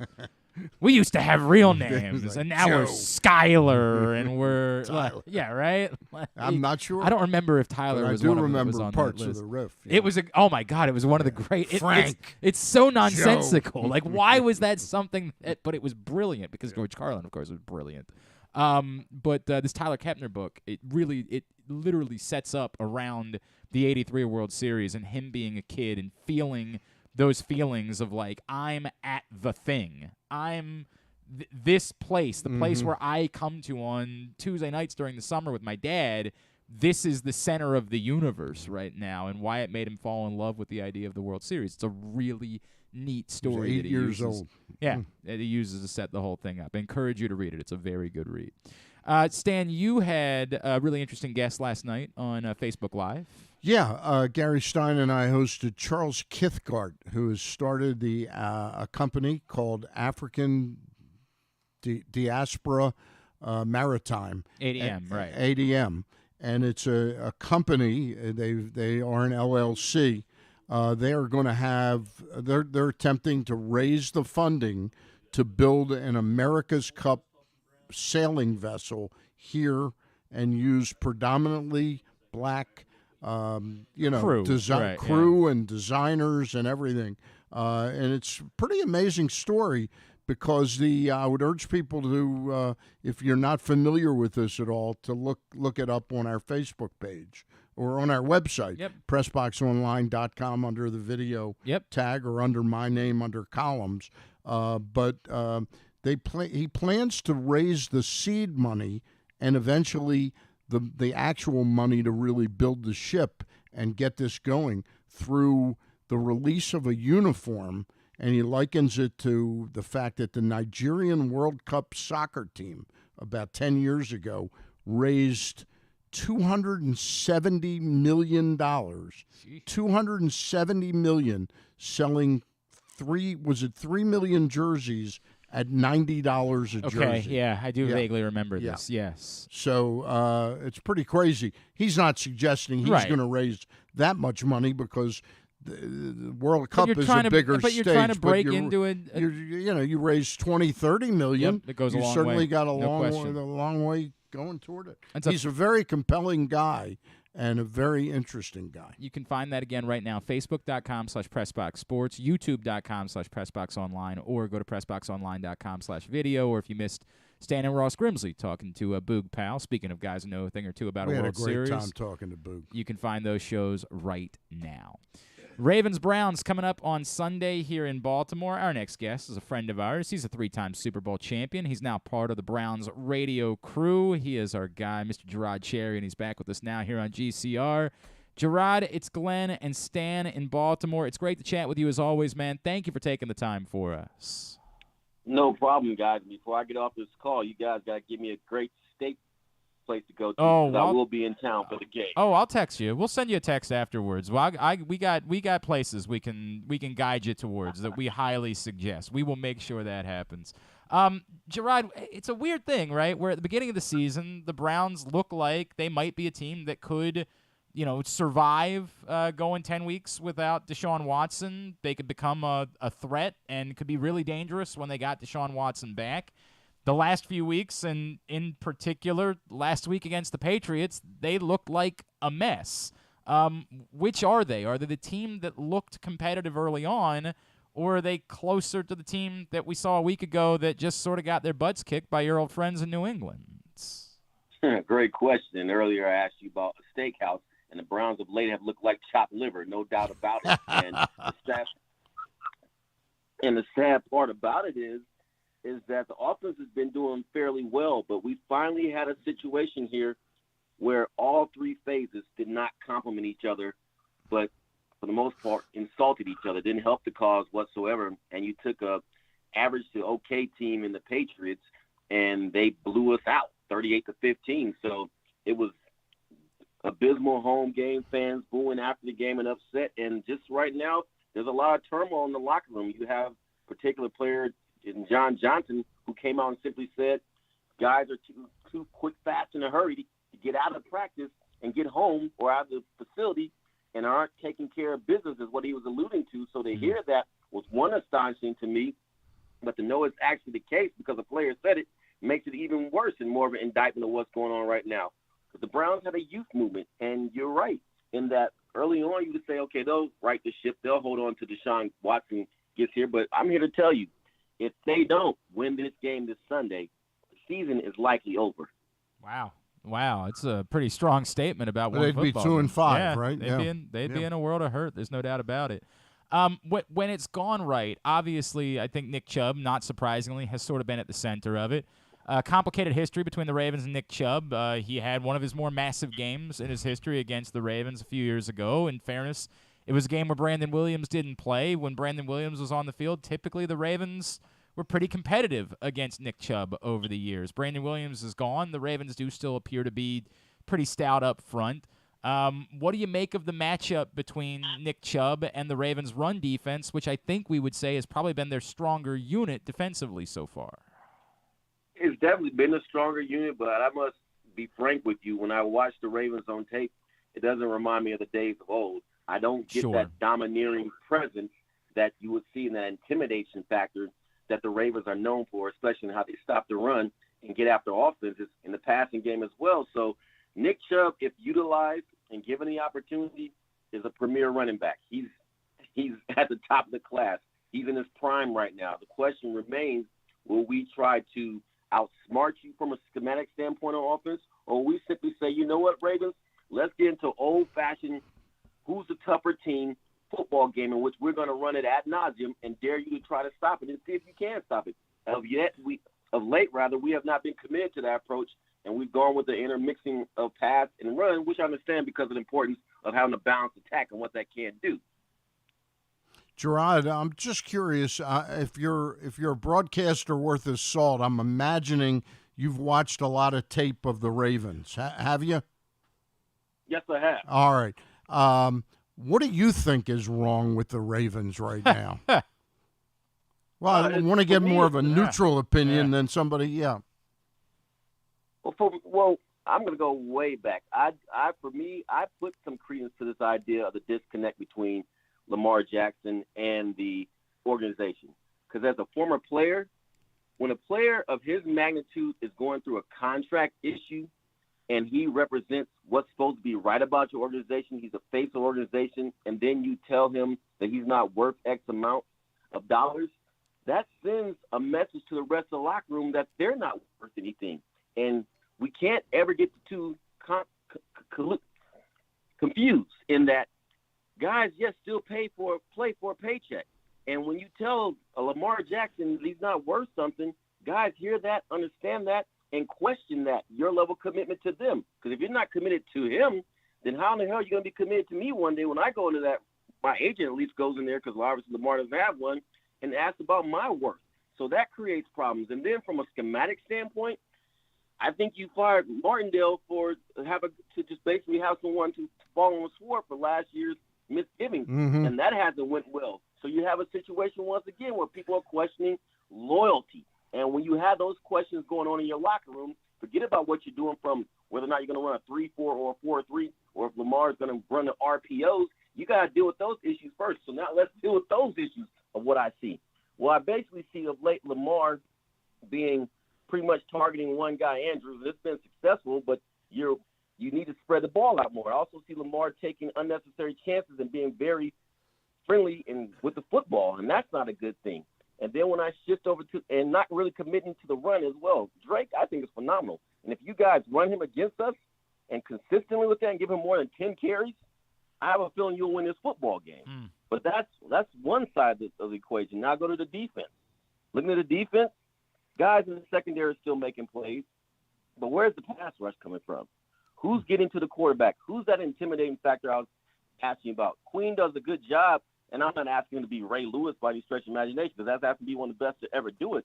But I just don't see that intimidating factor, and I also see the disconnect in that you go with a new system and a new guy there, and I think the issues of trust, not necessarily scheme, have more to do with what you guys are going through. I hope that kind of answers your question. That's a fascinating answer Very and lines up with some of what I said earlier in the show. Not exactly, but Gerard Cherry is with us here on GCR. We're getting ready for Browns-Ravens coming up on Sunday. Gerard, let me follow up on that. I'm going to guess that if the Ravens were to be up, like, 21-10 in the second half of this game on Sunday, you and Jim and Nathan, you'd probably say, yeah, well, that's happened a lot this season, and they've lost 3 of those games, and you would play that into your storyline. How much do you think that's a factor, that it becomes a part of a team's DNA going through something like that? It's easy to say, hey, the Ravens, they're the number 3 DVOA team in all of football, right? Like, statistically, they are one of the best teams in the entire NFL. But this is they've done this 3 times this year, where they've had double-digit leads in the second half and couldn't finish things off. How much does it become part of your DNA as a football team? Like, how difficult might it be to shake that if the Ravens are in that spot against the Browns on Sunday? It's extremely difficult, because as soon as something goes wrong, the first thing you'll say is, here we go again. Yeah. And the amazing thing about playing competitive sports, especially with football, it being a combat sport, is that your body wants to have reasons why it wants to check out and not sacrifice itself for the cause. And so one of the things, you have these voices literally pop in your head in moments like this of doubt and no trust, and you have to shut it down. You have to quiet it, and you have to overcome it. And it's hard enough to beat an opponent, let alone trying to beat yourself. So that's really what you face in situations like this is, okay, as an individual, can I quiet the voice and not listen to it and continue to play at a high level? As a collective, be it on the defense, special teams, or offense, can we do the same thing? Because you're hearing it, you're feeling it, and you're sensing it, but you have to overcome it. And obviously, to the credit of the Ravens, I mean, you can put a lot of that onus on one person, and that being Lamar Jackson. He had no business throwing that pass last week in the Giants game. Right. yeah. I mean, no business. Terrible. That's what you call doing too much times a million. I mean, it's a bad snap. You roll back, and then you throw in the middle of the football field, and obviously he's going to get all the glory, and he's going to get all the blame, and in this case, rightfully so, he deserves it. But, yeah, I think it's really a matter of just overcoming those voices and knowing that you can't listen to that, and you have to keep fighting for 4 quarters. I know that's been the Browns' problem, letting up at the wrong time instead of completely finishing the football game. Gerard, I'm going to ask you another DNA question, and it's going to go back to your locker room, the Cleveland Browns locker room. Do you think Haslam and the brain trust there, are they committed to Kevin Stefanski long term? Yeah. I mean, or is this, could he be blamed if this season goes awry? I believe strongly that they're committed to him. Now, if it ends up being a situation where they lose the rest of the games, and anything's up for grabs, right? Because you have to address that situation. But I really do believe that he's safe because he has a great working relationship with the GM as well as the president of operations and David D. Podesta and Andrew Berry's the GM. And I see these guys interact, and they're, and what Mr. Haslam calls, they're directionally correct in that they believe in the importance of analytics. They believe in the guys that they have on the football field, so much so the guys who've made repeatable mistakes have not been replaced. And that's the part that's fascinating me. And they're probably saying right now it's an issue of youth, which it is, but that's not an excuse for guys not taking their work home for them or guys making the same mistakes over and over again. So I think they're committed to him. And you can always, if you're Kevin Stefanski, if you're put on trial, so, hey, I did not have the guy we paid $200-something odd million for, and that had an impact on this as well. And there is some truth to that, too. Yep. There's no doubt. There's no doubt. All right, Gerard, before we let you go, what's the roadmap Sunday for the Browns? Look, it's difficult to use words like upset when you're talking about a team that's 3-3 because, they're 3-3. But, Vegas installs the Ravens as being 6-point favorites. What's the roadmap? What is the path for the Browns to come into Baltimore and, quote-unquote, upset the Ravens on Sunday? You're going to have to run the football like you've never run it before and have a similar Nick Chubb performance when he went there and just obliterated you guys. It's going to take that, and Jacoby Brissett cannot throw interceptions. He has to just do what he does, which is take what the defense gives him and don't go beyond that and be content with that and make plays when they present themselves instead of forcing the issue. That's on the offensive side of the ball. Special teams, we haven't even gotten to that on what's been going on here in Cleveland. You have the advantage there. So special teams, one, can't turn the football over. And when it has its opportunities to flip the field, it has to do that to keep Lamar pinned. And then your hope is that you can coax Lamar into throwing multiple interceptions again, and that he forces the issue, trying to prove something when he doesn't need to in certain situations. And that's the way. And then shutting the run game down, because I believe the X factor in this game is Drake. If the Browns can shut him down, if he's going to get the boatload of the carries and hold Lamar at bay and force him into bad throws, that's how the Browns win this game. At JRCherry3 on Twitter is how you give him a follow. He is the 3-time Super Bowl champion, Gerard Cherry. Gerard, we will text you a couple ideas. I promise you. We got some stuff in mind. We'll make sure that you got a spot for you as you get into town this weekend. Appreciate you taking the time for us this morning, man. Look forward to doing it again later in the year. All right. Sounds good, man. Always a pleasure, guys. Interesting stuff. Thank you, Gerard. Gerard Cherry, part of the Browns radio crew, joining us here on GCR. He's good. As we get ready. How did he end up with the Browns? I think if I remember right, he's from Ohio. Okay. No, it's his wife. It was story with his wife. Because I remember making a joke with him one time. I was like, then you get around the Browns. You just can't leave an organization like that. And he laughed about it. But I believe his wife was from there, and that's how he ended up back in that area. Much like you referenced Vinny earlier. That's the reason why he's here, of course, because his wife is a surgeon. Really? Or a doctor of some sort. She's like Vinny Serrato's. That's the wife. reason why. That's the reason why he's in Baltimore. Because people ask that question all the time. Why would the former Washington general manager, who has no obvious connection to Baltimore whatsoever, end up, camped out here? That's the reason. It's not that he wanted to be close to Dan Snyder. I don't think that's what the reason was. I don't think so, but no, I know. I happen to know it's related to his wife. And, of course, every time Gerard brings up Browns general manager Andrew Berry, I like to remind everyone, of course, Andrew Berry, a former Bel Air Bobcat. Really? No, that's right. Micah, you were a Bel Air Bobcat, right? Yeah, Micah went to Bel Air as well. Yeah, very similar paths in your careers. He was a general manager at, the age of 30, and you have a real chance to anyway. I would bet you, though, that Andrew Berry. I'm sorry. Gerard Cherry. Andrew Berry. It's the whole thing. I bet he did not spill iced coffee on his shoes today. So this is the thing that I like to tell people. I was once Andrew Berry's supervisor. This is a straight shoot. I was his manager when he worked at Best Buy. I was in charge. And look at that, man. All that advice that he took from me when I was in a direct leadership role over him, I feel like I deserve a little bit more credit, I feel like I deserve... He learned a lot from you. Yeah, it probably right? motivated him. He said, if this idiot can be my boss, I think it was more like, I got to get out of here. Yeah. I got to get out of here and maybe try to do some more important things. I do remember, the guy that ran the store coming over was like, I just hired this kid. He's going to Harvard. I'm like, what the hell is he doing here?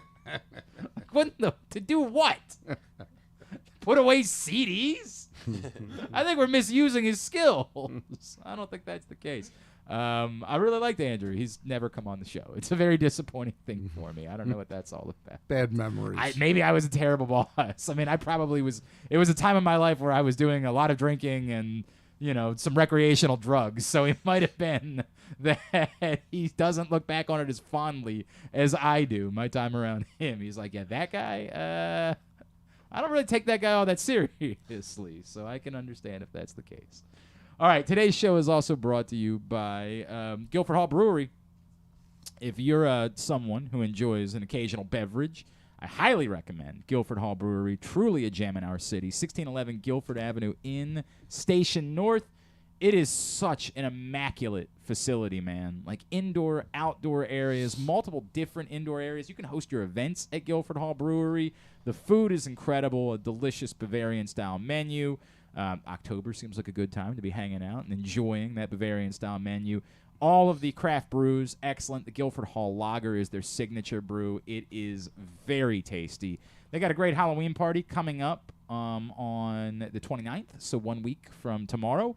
And it's free, live music, costume contest, the whole deal. Guilford Hall Brewery, guilfordhall.com. We come back in. I want to talk a little about the playoffs, Stan. I want to discuss where we are as, again, this two-series shift locations starting tonight in the NLCS when the Padres will take on the Phillies in Game 3. We'll talk about that next. Stan the Fan is here. It's Glenn Clark Radio. Come experience Maryland's #1 sportsbook this NFL season at the FanDuel Sportsbook at Live Casino and Hotel, the ultimate place for any sports enthusiast. Take advantage of our 24/7 kiosks, massive video screens, and watch all the action from the best seat in the house. With more money paid out than anyone around, make every moment more at the new FanDuel Sportsbook at Live Casino and Hotel in Hanover, Maryland. Please play responsibly. Gambling problem? Please call 1-800-GAMBLER or visit mdgamblinghelp.org. The Baltimore County Police Department is hiring. Entry-level officers start at close to $59,000 a year with a $10,000 bonus. Some restrictions apply. Plus a great retirement plan, medical, dental, and vision insurance, advancement to specialized units, tuition reimbursement, 15 sick days earned per calendar year, and even further incentives for military members and veterans. If you have a passion for service and want a career for life, visit joinbaltimorecountypd.com or call 410-887-5542. You must be a United States citizen, possess a valid driver's license, and have a high school diploma or GED equivalent. The Baltimore County Police Department is an equal opportunity employer. Make the most out of every day in your Toyota RAV4. Available in hybrid or gas-only models. A RAV4 can get you where you want to go in style. Check out buyatoyota.com for deals on new RAV4s from your local Toyota dealer today. The latest edition of PressBox is available now. On the cover, New Maryland basketball coach Kevin Willard sits down with Stan Charles and Glenn Clark to discuss the situation he inherited in College Park and how he plans to get the program turned around. Also, inside, we introduce you to men's and women's college basketball players from all of the teams in the area. And Bo Smoka profiles Ravens receiver Devin Duvernay. PressBox is available for free at over 500 area locations, including 60 Royal Farm stores, and you can always find the entire edition as well as the best daily coverage of the Orioles, Ravens, and Terps at PressBoxOnline.com. Experience the best in Kamado Grilling, a complete outdoor cooking appliance. The Ginsu Kamado Grill allows anyone to sear, grill, bake, and smoke all types of food. Designed for efficiency and function, the Ginsu Kamado Grill upholds the enduring legacy of the iconic Ginsu brand. The Ginsu Kamado Grill is perfect to cook all year round, is great for parties, and ideal for tailgating with your friends. Reserve your Ginsu Kamado Grill today at ginsugrills.com and get $100 off on your pre-order when you use the promo code TAILGATE. That's ginsugrills.com. Reserve yours today. Join Glenn at halftime of every Ravens game for the Project Game Day halftime show at facebook.com/PressBoxSports. We apologize in advance. There's not much we can do about his face. All right, back in here on GCR. Stan the Fan Charles is with us on a Friday edition of the program. Today's show is also brought to you by your friends at Glory Days Grill. We love Glory Days Grill. The Oktoberfest menu outstanding. The chicken schnitzel, the Bavarian burger on the pretzel bun, the brewer sausage platter, the brewer sausage sandwich, the slam dunk pretzels, the cheddar ale soup, all outstanding. GloryDaysGrill.com is the website for you to get your order in right now. Stan the Fan. Yes, sir. It was looking hairy there. It looked like the NLCS might be over quickly, but the Padres have a huge fifth inning in Game 2. Turn that around. They even up the series at 1 game apiece going back to Philadelphia. And Philly doesn't get to start Aaron Nola or Zach Wheeler for another couple of days, so the Padres have at least a chance maybe to get into that series a little bit. We'll see how that goes. Real pity about the Yankees last night. Just a real shame. I don't know if you heard afterwards. Yeah, they had the roof open. That was this time. really just terribly unfair to the Yankees that the roof was open, because that's what cost Aaron Judge a home run, and so that's really they're at it again. Those Astros. Yeah, they're cheating. Those cheating bastards. Yep. First, it's the trash cans. Now the audacity to leave the roof open. You want to hit a home run, hit it a little further. Yeah, maybe that would be what I would try to do. Or maybe not every home run at Yankee Stadium is a home run everywhere else. Right. Believe it or not, that's not the way that it works, which takes, of course, nothing away from the outstanding season there Aaron Judge had. But, I think we all know that. I have treated the postseason as the Astros Invitational for the most part. And, I've just I get it. And Jeremy said it this way. Jeremy, as a bettor, said, I would never, you give me a blank versus the field, I'm never taking blank. I'm always taking the field. It's just for a bettor, there's too much there. He said going into this round, he said, you're telling me it's Astros versus the field, I'm 1,000% taking the Astros. He said, it's just, I don't even care. I don't care what the odds are at this point. It just seems like they are that much better than everybody else. Yeah. Do you think that someone else could still threaten the Astros the rest of the way? if it depends the scenario with which the Phillies or the Padres make it to the World Series. One of them is going to make it. If the Phillies were to win 3 in a row now at this point and prove that they can win games without Nola or Wheeler on the mound, I would give them a puncher's chance.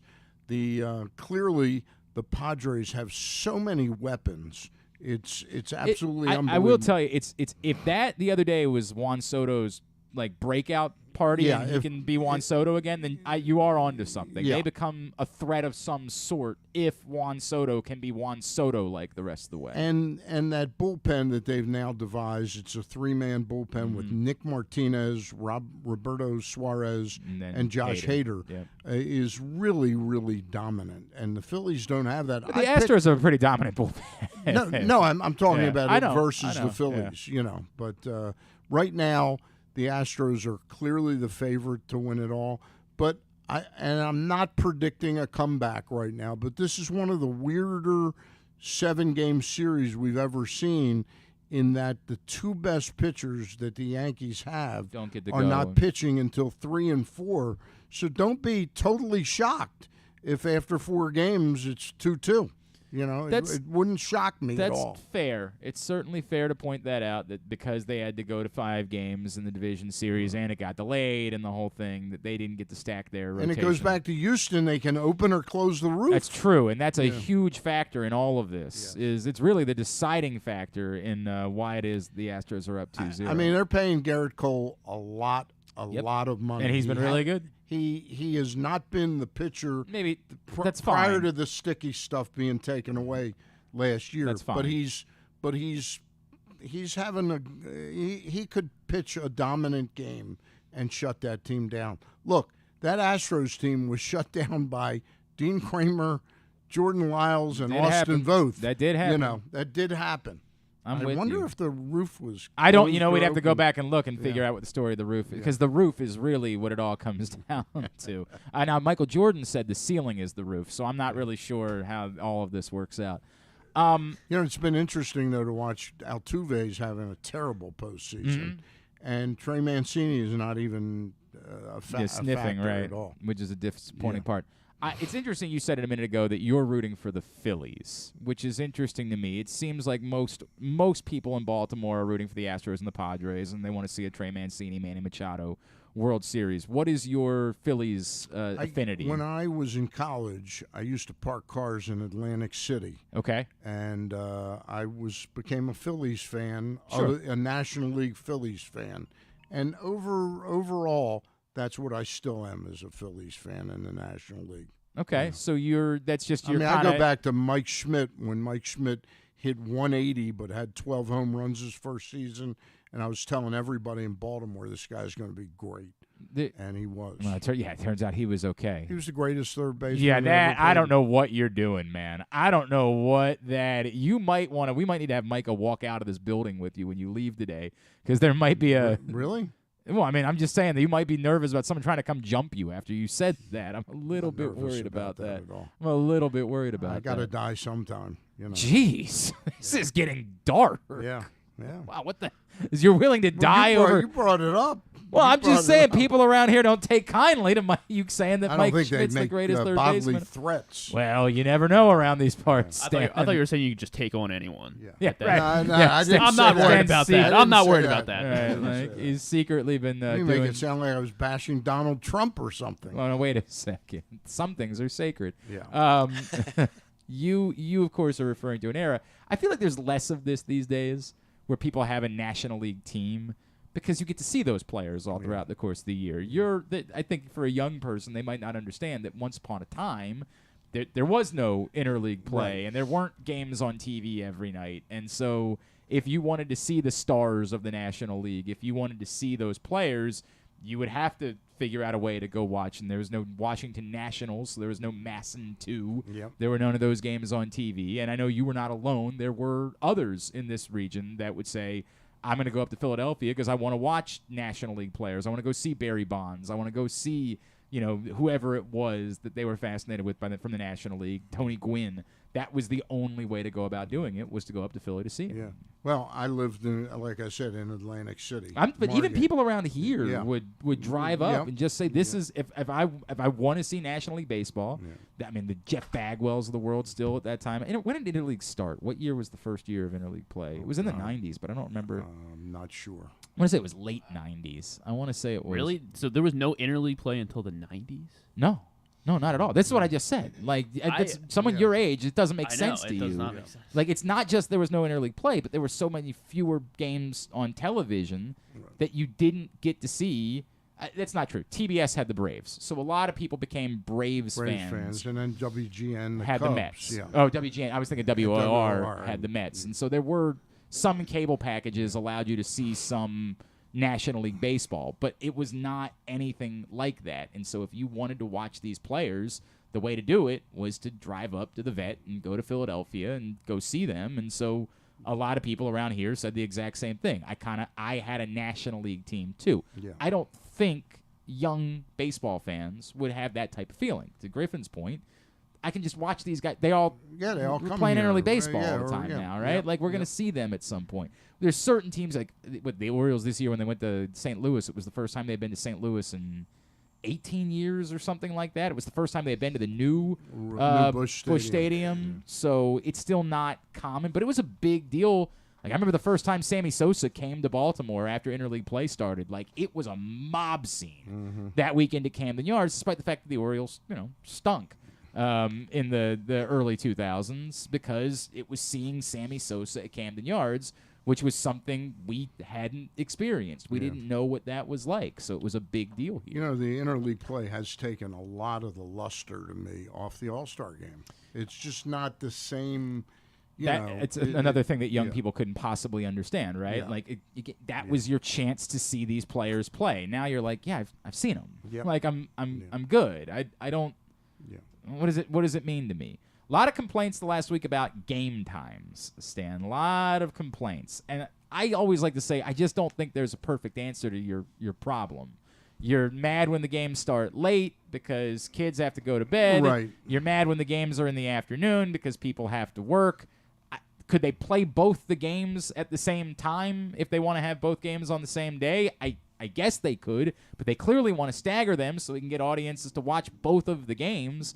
My bigger problem is, and I'm sure that a little bit of the congestion was caused by the lockout and whatever, that work, that baseball didn't start on time.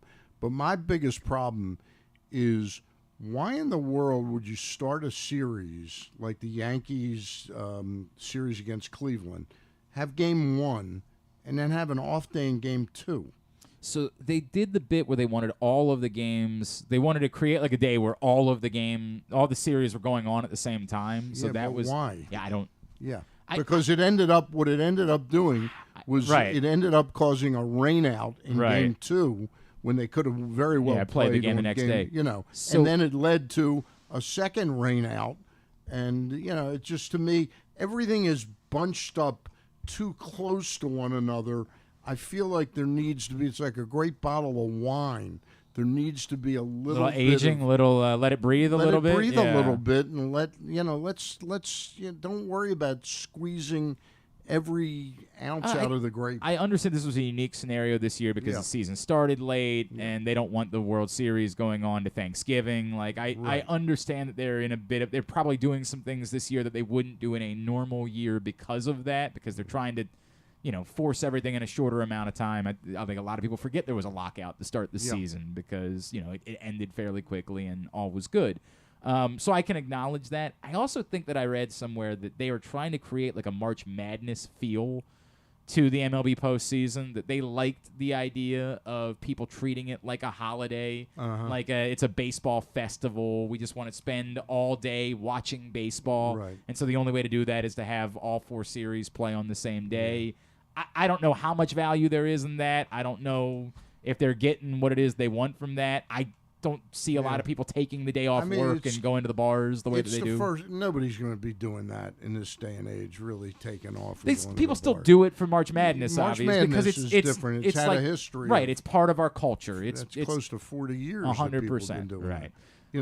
Again, my biggest complaint about it is I felt like they're going to force games to be played in the rain and in inclement weather because of some artificial deadline. They were trying to play the Yankees-Cleveland game at like 10 o'clock at night. Yeah, I mean, that was Game 5. that was ridiculous. And they just finally decided they wouldn't be able to do it, but they left people sitting out there hoping when the there whole was going to day, be a game played. If they knew if they could read the weather a little better, if Marty Bass would have been up in New York, what the hell? He would have said, "Why don't you move the game to the afternoon and get the it game over with?" Right, Get it over with before the weather comes in. That seems like that would have been the better scenario. I still think greed is the biggest problem there. It's that they don't want to give up dates. They have 81 home dates that they open their gates. Right. I think if each team collectively gave up 3 or 4 dates and they played double headers all the time more regularly, you could end the season a week earlier, 10 days, 12 days earlier, and you wouldn't be bumping up into November. I just don't think there's any chance they're going to do it. I mean, that's the reality. I don't see it. I don't think there's any chance that. I think a better chance would be that it goes even later, and they say, you know what? It's not that big a deal that teams have a home advantage in the World Series. Right. We're going to play it in San Diego. So that's one thing that Scott Boras has pushed for a long time as a neutral site World Series. And he's argued that you can create a Super Bowl feel to the World Series by doing that. You could make it a destination for people to travel to. You could have a baseball festival. You could do a convention at the same time. You could create something that is a more central event for baseball to celebrate the sport than what you have with the World Series, particularly considering you're playing a lot of these World Series in cold weather anymore because you're in Boston or New York or Chicago or somewhere where it's miserable. Hopefully Baltimore in a couple years. I'll tell you, as a former season ticket holder of the Orioles, I was a season ticket holder from 1980 till about 2000 when we went to Durham, 2001. It used to be that was the benefit of owning season tickets, is you got dibs on the World Series tickets. By the end, the postseason tickets are so expensive that I said, "Gee, this is my bonus." Is that for being in I get the right to pay $500? In 2012 when I got the email. Don't be surprised if that doesn't come down the road. In 2012, I was still working at the old place, so I was. Is that when you were boss of Andrew Barry? No, that was when I was working at the old radio station that doesn't exist anymore, and I was broke. Were you the boss of Wild Red Barry? No, I was never. I'm trying to think if I had a Barry. Stephen Barry, who I know listens to this show, I was his boss for a little while. I like Steve. Did you know Wild Red Barry? No, I did not. He was a wrestling manager. Oh, back in the 60s. Well, I definitely was never Wild Red Barry's boss. Who did he manage? Arnold Skolin. Okay. The Golden Boy. You got to be honest with you. You're dating yourself a little bit. Bruno. I definitely know Bruno. He managed Bruno. All right. Yeah. Well, of course, we don't talk about Bruno. I think he managed the Mortier brothers, Hans and Franz Mortier. Hans and Franz? He managed Hans and Franz? That was the original Hans and Franz. That's where that came from. I don't know what just happened there. Yeah, in 2012, I was at the old place. I think he also managed Gorilla Monsoon. I do know Gorilla Monsoon. Now you're talking my language. Yeah. I got the email, hey, you want to go ahead and buy tickets for the Division Series? I said, of course I do. I bought my Division Series tickets. And then, the next day, I got the email about the ALCS. And I said, well, I'm going to need to buy tickets for this. And then I looked down at the price and I said, we're not going to be eating in the Clark household for a little while. There's not going to be any food. I don't know what we're going to do, but I'm going to go to the ALCS. So I did have that moment. I didn't say it publicly, but I 1,000%. After they lost Game 5, I remember sitting in my friend Mark's basement, and there was a small part of me that said, the only good news about this. Yeah, I don't have to come up with $2,000. Mrs. Clark and I are going to be able to eat for a little while. Right. We're going to be able to have food in the house. All right.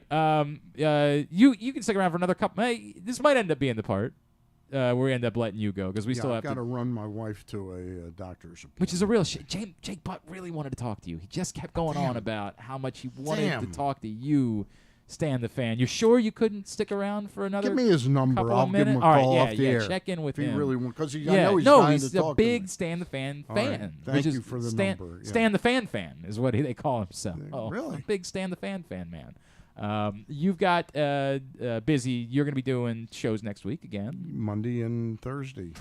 Probably won't do it Thursday. Probably going to move it to Wednesday. All right, the Ravens play on Thursday, Ravens obviously. play on That wouldn't Thursday. make Although sense. maybe we'd get a bigger audience than the depending Ravens. in the second, you say, hey, in the second half, when you guys know things aren't going to be going well, just come over and watch us instead. Do you have plans for Monday yet?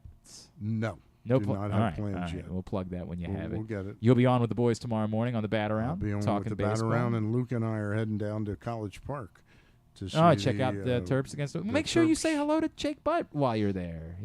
I'm so make sure you tell him when you talk to him. I will. Now. I say, don't worry, you won't miss Stan the Fan. I'll just look for his butt, right? You can look for that butt. You can go to College Park and check out that butt. Appreciate you, sir. Always good to see you. Thanks for coming in and hanging out with us on Always a Friday a pleasure. show. All right, when we come back in, we're going to get to we'll have Micah give us Young Yutes for this week, see what's going on in the world of the youths. And then Jake Butt will join us. We'll talk a little Terps Northwestern. That's still on the way on a Friday edition of Glenn Clark Radio.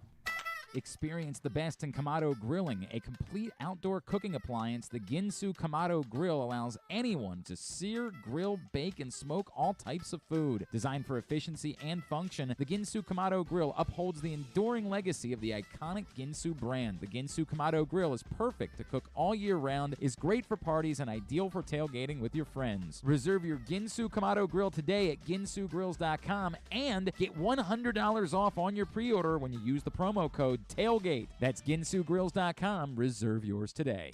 The latest edition of PressBox is available now. On the cover, new Maryland basketball coach Kevin Willard sits down with Stan Charles and Glenn Clark to discuss the situation he inherited in College Park and how he plans to get the program turned around. Also, inside, we introduce you to men's and women's college basketball players from all of the teams in the area. And Bo Smoka profiles Ravens receiver Devin Duvernay. PressBox is available for free at over 500 area locations, including 60 Royal Farm stores, and you can always find the entire edition as well as the best daily coverage of the Orioles, Ravens, and Terps at PressBoxOnline.com. What's up, everyone? This is Tyus Bowser, and I'm excited to tell you that I'm back with Season 2 of the Tyus Bowser Show in partnership with PressBox and Grandest Memorabilia. Join us on Tuesday nights throughout the season as I'll be heading all over town with my special guests, and of course, our co-hosts, Glenn and Rita. Or is it Rita and Glenn? What is it? I look forward to meeting you guys and talking a little bit about football and a lot about life. And if you happen to miss the show, you can now catch a replay Friday nights on 105.7 The Fan. Get all of your details for the Tyus Bowser Show right now at PressBoxOnline.com/Bowser. The next Tyus Bowser Show is Tuesday, November 1st at the Hamilton Sports Bar and Grill, 5506 Hartford Road. It's brought to you by Maryland Vascular Specialists and the all-new Ginsu Kamado Grill. Stan the Fan here, welcoming back one of my favorite sponsors, the Costas Inn. And everybody around Baltimore knows the Costas Inn is a great place to go and grab crabs, steaks, salads, soups, whatever's on your mind to eat in person. But did you know that the Costas Inn has upped their game? They are now one of the premier takeout places in Baltimore. Give them a call now to order your food, 410-477-1975. That's the Costas Inn over 4100 North Point Boulevard. The Baltimore County Police Department is hiring. Entry-level officers start at close to $59,000 a year with a $10,000 bonus. Some restrictions apply. Plus a great retirement plan, medical, dental, and vision insurance, advancement to specialized units, tuition reimbursement, 15 sick days earned per calendar year, and even further incentives for military members and veterans. If you have a passion for service and want a career for life, visit joinbaltimorecountypd.com or call 410-887-5542. You must be a United States citizen, possess a valid driver's license, and have a high school diploma or GED equivalent. The Baltimore County Police Department is an equal opportunity employer. If you can't listen or watch live, you can subscribe to the show via Spotify, Amazon, or Apple Podcasts. Leave a 5-star review while you're there. Or, if lying isn't your thing, we'll take a 3.5-star review too. The FanDuel Sportsbook at Live Casino and Hotel Maryland is the place to watch and bet on every sporting event, but particularly during football season, whether it's a day of college football tomorrow or all day long NFL Sundays, Monday Night Football. Nowhere better to be than the FanDuel Sportsbook at Live Casino and Hotel Maryland. Make sure you reserve your spot by emailing events@sportssocialmd.com. That's events@sportssocialmd.com. so that you can be there hanging out in the FanDuel Sportsbook at Live Casino and Hotel Maryland. Same game parlay plus bets available. You can put up to 25 legs in your same game parlay bet. And on top of that, you can still register that $25 Super Bowl futures bet in order to win a pair of tickets to the Super Bowl. All right, it is that time. We used to have, you know what? I used to whistle as the open for Young Yutes. It was what's the Peter, Bjorn, and John song, Young Folks.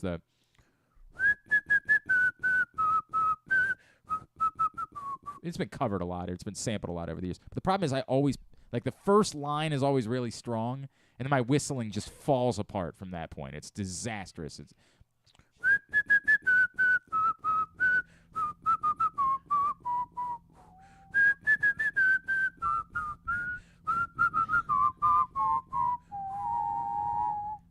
duet whistling. Duet whistling. That was impressive. Might be a thing now moving forward. It's time for Young Yutes. MC Ernest, what is going on in the world of the young this week? All right, so for the first one, have you heard of the Call Her Daddy podcast? I'm familiar with it. Yeah, so Hailey Bieber, Justin Bieber's wife, was a guest on Call Her former Daddy. Hailey Baldwin. This is Former Hailey Baldwin. It's not Alec Baldwin's daughter. It's one of his brothers. I want to say Steven or Daniel, one of the goofy ones. One of the Baldwin bros. This doesn't mean anything to you at all. No. Nope. Okay, thank you. Dynamite tapping. Appreciate it. So pretty much Hailey went on the Call Her Daddy podcast and was sort of grilled about whether or not she started hooking up with Justin Bieber while he was still with Selena, because they got married only a year after Justin and Selena broke up. So that caused a lot of beef between Selena and Hailey Baldwin fans. But Monday night at the second annual Academy Museum Gala, I was invited to that. I just couldn't. Yeah, It was a really? very busy week for me. I thought I saw worked you in at the event at background. USA Lacrosse over the weekend. I was like, I'm sorry, I can't make it. And I heard that Selena Gomez kept asking. Yeah. Like, she was just like, hey, I thought I saw you in where's the Glenn, background. right? Like, why isn't he? Why didn't here? you like pass off the invitation? I had, by the way, I have a very funny. Yeah, I was like, I was like, well, hey, I might not be able to make it, but by proxy we could send Griffin, and they were like, nah, we're good. I once went to there was a Maryland lacrosse. You have no idea. This will mean nothing to you. There's a very popular. It was a spin-off of the OC or Laguna. One of those shows, Laguna Beach, the OC. I don't even remember what it was. Laguna Beach. It was one of those shows, the one that was on MTV that they brought back this year. And a Maryland lacrosse player, one of the years the Final Four was in Baltimore, a former Maryland lacrosse player had invited me to an after party at one of the bars in Power Plant. I don't think it's there anymore. I don't remember what it was called. But I show up, and it's all of the girls from this show, The OC, because I was unaware that he was dating one of the girls from the show, The OC.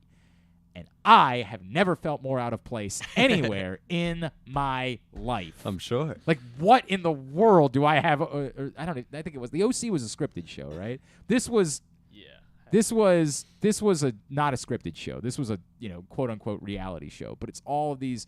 Like, it was the one that Spencer, Montag, and Heidi were. No, you are so young. You don't know what any of this means. Yeah, this is not Young Utes talking about the OC. Damn it. Well, it wasn't the OC because the OC was the scripted show. This was whatever the one was that was not a scripted show. But it was all of these very famous, very attractive young women, and then me. Like, after I had gone to something that I was covering, so I was dressed like a sports writer. Like, I walk into this place, and I'm like, oh. You got your polo tucked in. And exactly. Like, oh, no. Oh, no.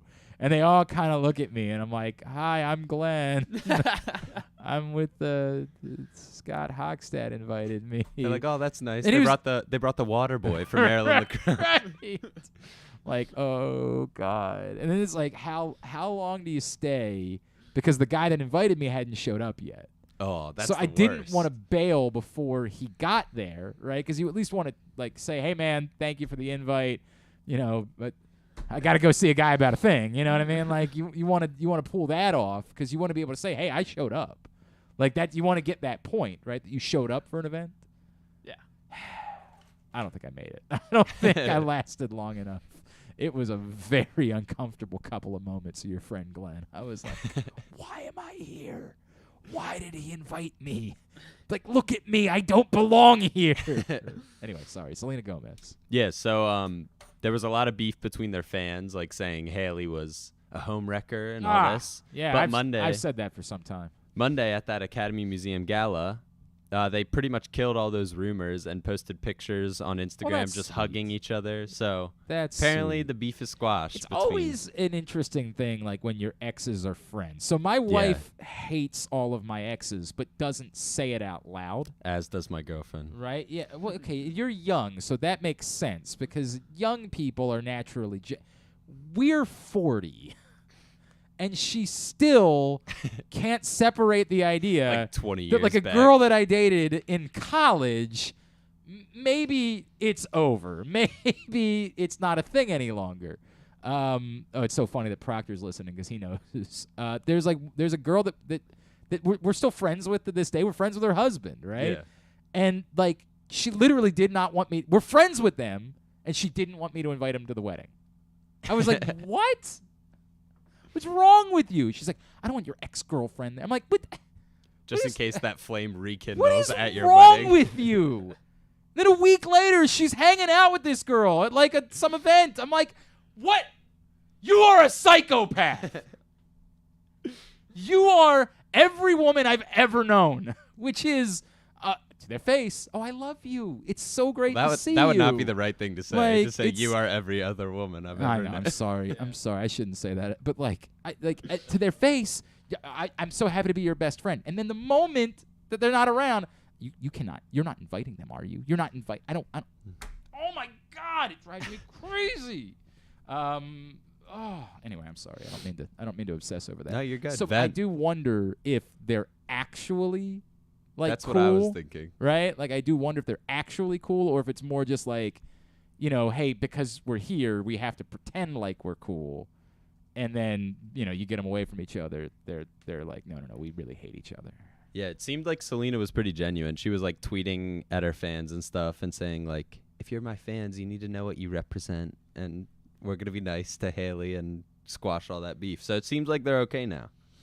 I don't care, right? Yeah. Like, obviously it starts with that. I'll just wait till the next one. I'm It's sure gonna the rock Young your Yutes. world. I'm sure the Young Yutes are really into it. I don't care about it at all. I also am almost like when I see a divorced couple where like the women, like the ex and the current are very good friends. I always wonder after a little while, like, because everybody says that's what you want, right? Especially if you have kids. You want it to be healthy. You want it to be that everybody gets along. You can do holidays together, the whole thing, right? Yeah. Like, you always want that. But then if you're the dude in that scenario, right? Like, if you've gotten to a point where you can't be in a marriage with this person any longer, do you really want them hanging around? Yeah. Like, do you really want them to continue to be like your wife to be like, oh, I called Mary. I invited her over for dinner on Friday night. Oh, great! Definitely can't be comfortable. Can't wait to spend Friday night with Mary. That seems wonderful. The person that drove me insane. I get it. You want it to be a healthy relationship, especially with kids. You want to be able to get along. But like, I do feel like in that scenario, fortunately, I don't have an ex-wife. I've stayed with this one for the better part of a decade now, and at the moment, we still seem cool. Sometimes we joke about like it's an 18-year test drive, right, until the kids are old enough. But then we revisit and we reconsider and we see where we are at that point. But I hope that I'm not in that place. I hope that Mrs. Clark and I are able to stick it out for the long run, and I have every reason to think that we will. There are moments where I wonder. But no, I think we're going to stick it out, and I would like to think that we won't have to deal with those problems in the future. Yeah. We'll see how it goes. Very Congrats. wholesome. Yeah, thank you. Yeah. Thank you very much. Number 2. All right, so this one I'm sure we'll. Is it Taylor Swift? Because I feel like that's all people are talking about this No, week. I didn't have Taylor any Swift. Taylor Swift ones because I- that's. Oh, it was a whole thing last night because Al Michaels and Kirk Herbstreit, like they had to do this Taylor Swift teaser in the game because the album was hitting at midnight last night. I did see that actually. And like afterwards, they were like, "You got a daughter, Kirk? I'm sure that's all she cares about." And then like the women on the internet were furious. You're acting like it's only young girls who like Taylor Swift. Dude, I don't think it's this deep. Like, there are things that are really worth being offended by. Like, there are things where we are we're treating. Kanye West has said some truly terrible things recently that he deserves criticism for. suggesting that young women like Taylor Swift, I think, lines up pretty well. I get it. The Taylor Swift's been around for a long time, and so some of the young women that were fans once upon a time are no longer necessarily young women. Maybe appreciate the fact that someone's calling you young. Like, maybe there's something to be said for that. Yeah, so this one, have you heard of a famous TikToker, Charli D'Amelio? I am very familiar with Charli D'Amelio. Yeah, I'm not saying very. I'm not, like, I'm aware of her. Oh, I am so familiar with. You spent a lot of time on No, this is what you were. This is what. No. It does sound very creepy when I say it that way, right? Like, she's not even there. I have openly admitted that there are some TikTok or Instagram pages that I spent a little bit too much time on. Hers is not one of them. She's not a particular interest to me, but I'm familiar. So this one's about her older sister Dixie, who's also famous. They have their. I'm not familiar with her. She's TikTok famous. I shouldn't say famous. Okay, but they have. I'm pretty sure that's just famous anymore. True. Yeah. They have the D'Amelio Show, which is the reality show of their lives and their family. When it said, it's come on after Seinfeld. Yeah, D'Amelio Show. The newest episode of the the D'Amelio Show has started rumors that Dixie and her fellow famous TikToker boyfriend Noah Beck are. All of my favorites. You're working them all into one news story. I actually like him. I think he played soccer at one of the Ivy League schools. I'm pretty sure. Good for Noah. Yeah, but so they have come out and said publicly this week that they are officially broken up for good. Oh no! So no! Now he's on podcast. Love is dead. The hell are we gonna do, man? I you knew know this what? one would rock your world. I take told back you. everything I said about Mrs. Clark and I. We're doomed. Yeah, I told you. If Dixie and Noah can't make it, we're screwed. The comments on the TikTok There said is no love is real not real. Love. That's what their fans were saying. God love isn't real. Damn it. It's hopeless. That was what my wife always said. She said, I'm striving for us to have as loving a relationship as Dixie Cabello or what? Dixie D'Amelio. And Noah Beck. She would say that all the time. She would walk in at night and she'd say, do you think we love each other as much as Dixie Normus and Dixie and what's the other guy? Noah and his arc. He played soccer at Portland, the University of Portland. Definitely not an Ivy League school. League. Definitely not. I mean, a Division I school. Don't get me D1. wrong. Good for him, but yeah, not in the Ivy League. Well, I've given up all hope. Now, how old is Dixie?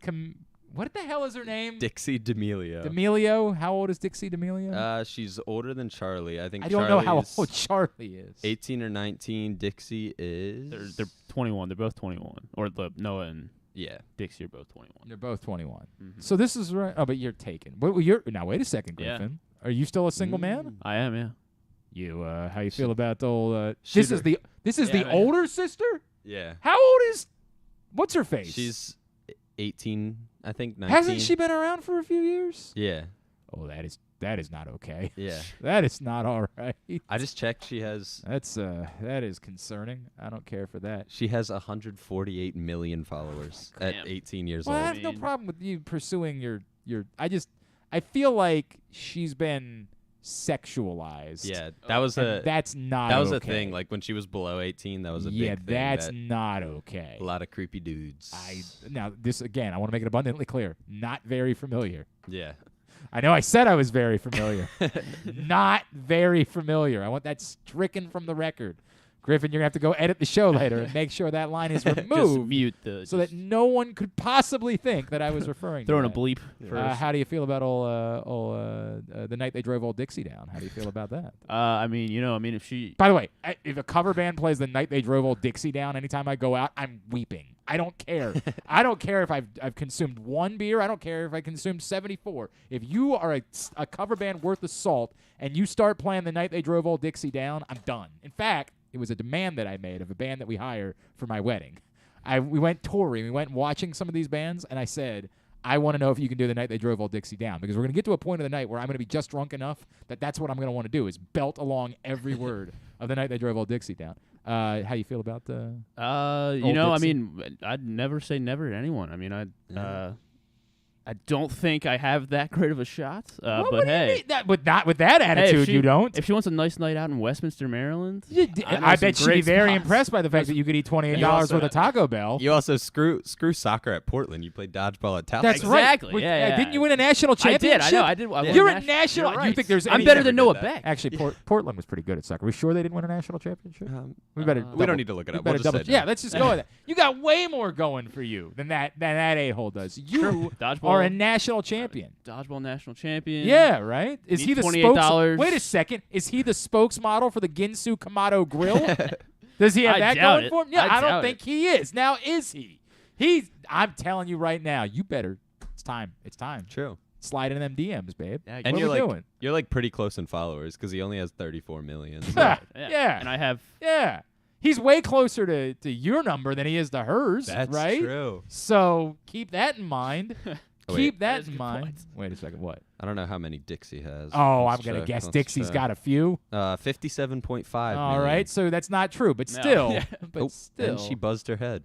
What? She buzzed her hair. She's handling the breakup well, apparently. Things are, I mean, look, man, if that's some women look very good. With True, their, true. My friend Rita looks outstanding with her head shaved. It's a very good look for her. So you're gonna slide into them DMs at least. I would at least. You know what Wayne Gretzky or Michael Scott said. Wayne Gretzky said, "You miss 100% of the shots that you don't take." True. I'll send a That picture is of true. the $28 worth of Taco Bell spread out. I would say. I'll say, I guess what I house I this. swear to God, you don't have a hair on your ass. If you don't, is she on Twitter or is she just on the TikTok or the? She's definitely on everything. Yeah. If you don't send her a tweet that says, "Hi, Dixie, my name's Griffin. I'm the producer of the mildly successful Glenn Clark radio show. Spokesman for the I Ginsu am Kamado Grill. I am the spokesmodel. The Oh. spokesmodel. Make sure she hears model, because then, I think she might be into models. I am the spokesmodel for the Ginsu Kamado Grill. I am the voice of Concordia Prep football. Yeah. And Occasionally I was Stevenson. wondering. Stevenson field hockey. You left out national champion. I'm a national champion. Now this might need 2 tweets. All right? We're over the limit with all of Griffin's accomplishments. And I recently successfully consumed $28 worth of Taco Bell food in one sitting. Now, what's your go-to first date, Griffin? Like, what would be what's a nice night out in Westminster? What you got going on out there? Probably got to see a movie. Is there a putt establishment in There is, Westminster? yeah, there is. What's the name of the putt Island place? Green. Island Green. They claim to have the best crab cakes in, I think, either Carroll County Absolutely or no Maryland. chance. I know. That's Absolutely. I was like, this don't can't you be work true. for a place that sells crab cakes? Yeah. So maybe you don't promote that another place. No, I'm sure a putt-putt place has Yeah, the best right? crab cakes. in What I would say, Griffin, again, you lay all that out there and you say, I know you're going through a tough time right now. If you'd be interested in an evening of putt-putt and crab cakes, please let me know, and I will make arrangements. All right? Now we got to tune into the I'm- D'Amelio show I'm- and see if yeah, Griffin yeah. shows I'm it. begging you to send that tweet. I'm begging you. Michael, what do you think? I What think the you got a hell do you shot. have to lose?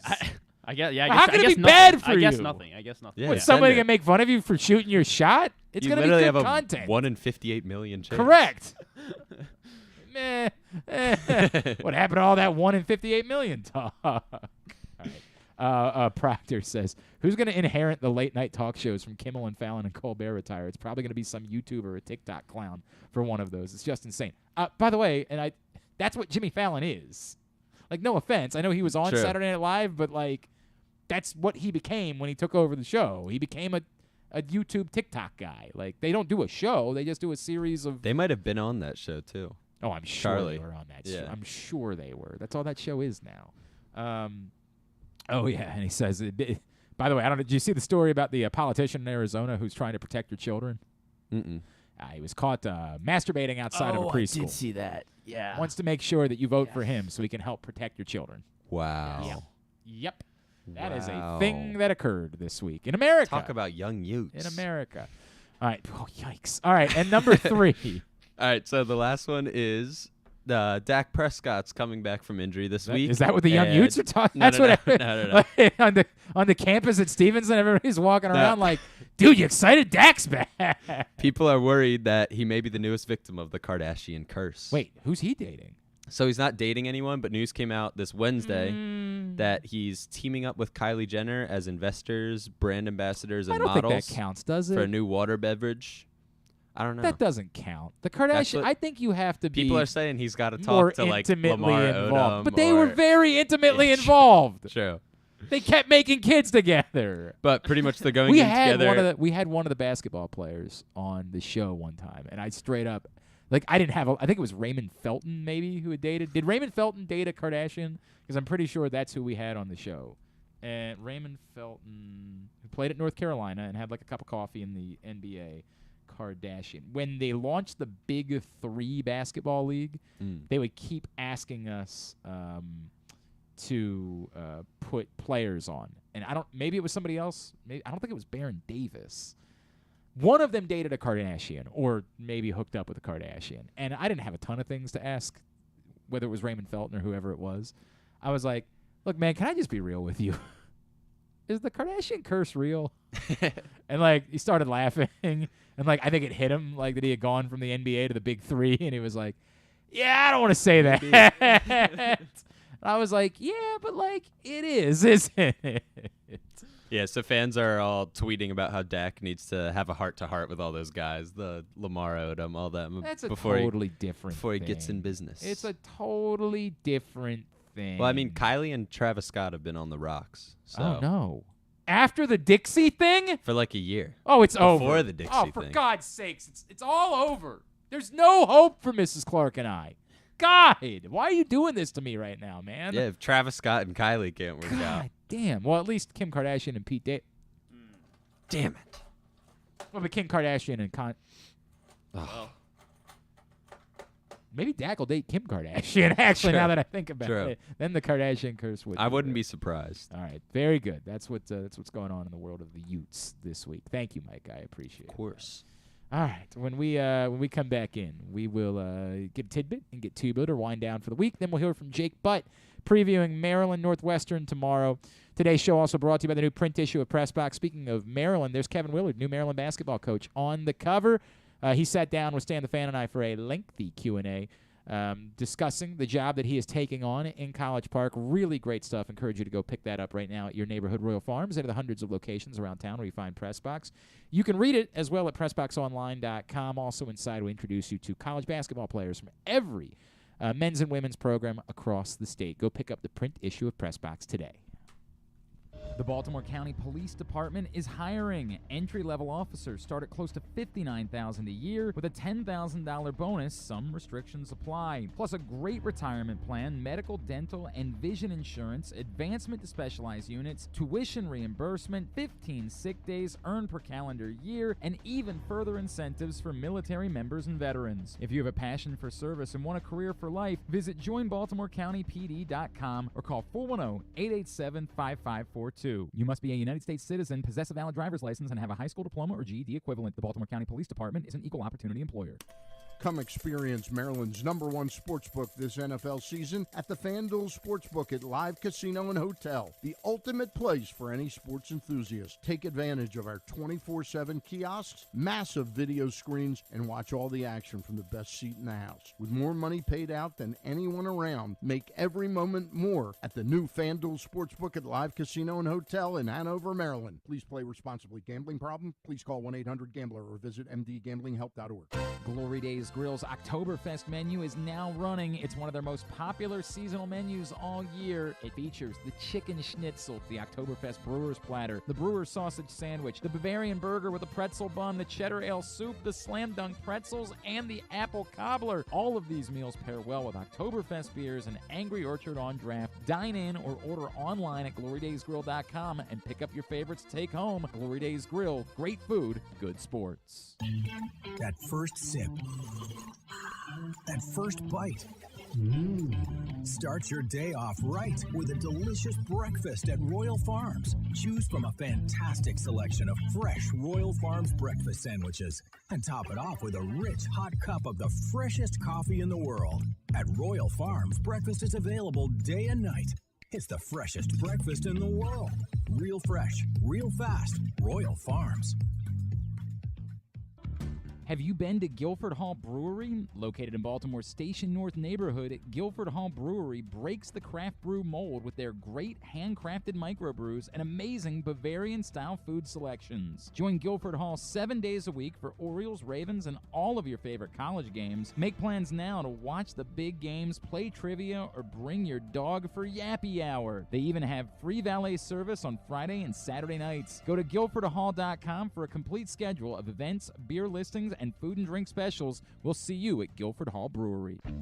Whether your focus is luxury and comfort, convenience and technologically advanced connectivity, or sporty performance and aggressive styling, we've got the perfect Highlander for you. Check out buyatoyota.com for deals on new Highlanders from your local Toyota dealer today. Tune in to Simply the Bets every Tuesday and Weekend at Bookies every other Thursday at 11:40 a.m. And if you really have nothing better to do, keep listening to this show too. All right, winding down for not only Friday, but for the week here on GCR. We're going to preview Maryland-Northwestern in just a second. Don't forget that the Tyus Bowser Show will return on November 1st. We will be back at Hamilton Sports Bar and Grill with Tyus and his special guest. Find out more, PressBoxOnline.com/Bowser. The Tyus Bowser Show is a partnership of PressBox and Grade 8's Memorabilia. It's brought to you by Maryland Vascular Specialists and the all-new Ginsu Kamado Grill.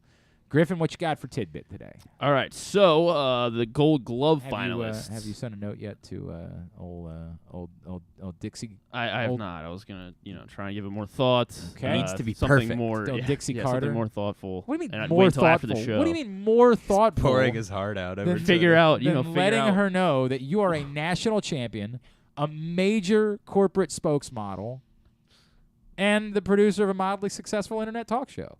What could be more important than that? And I guess you're right. That you have that you could offer a big night out to try to help her during a difficult time in her life.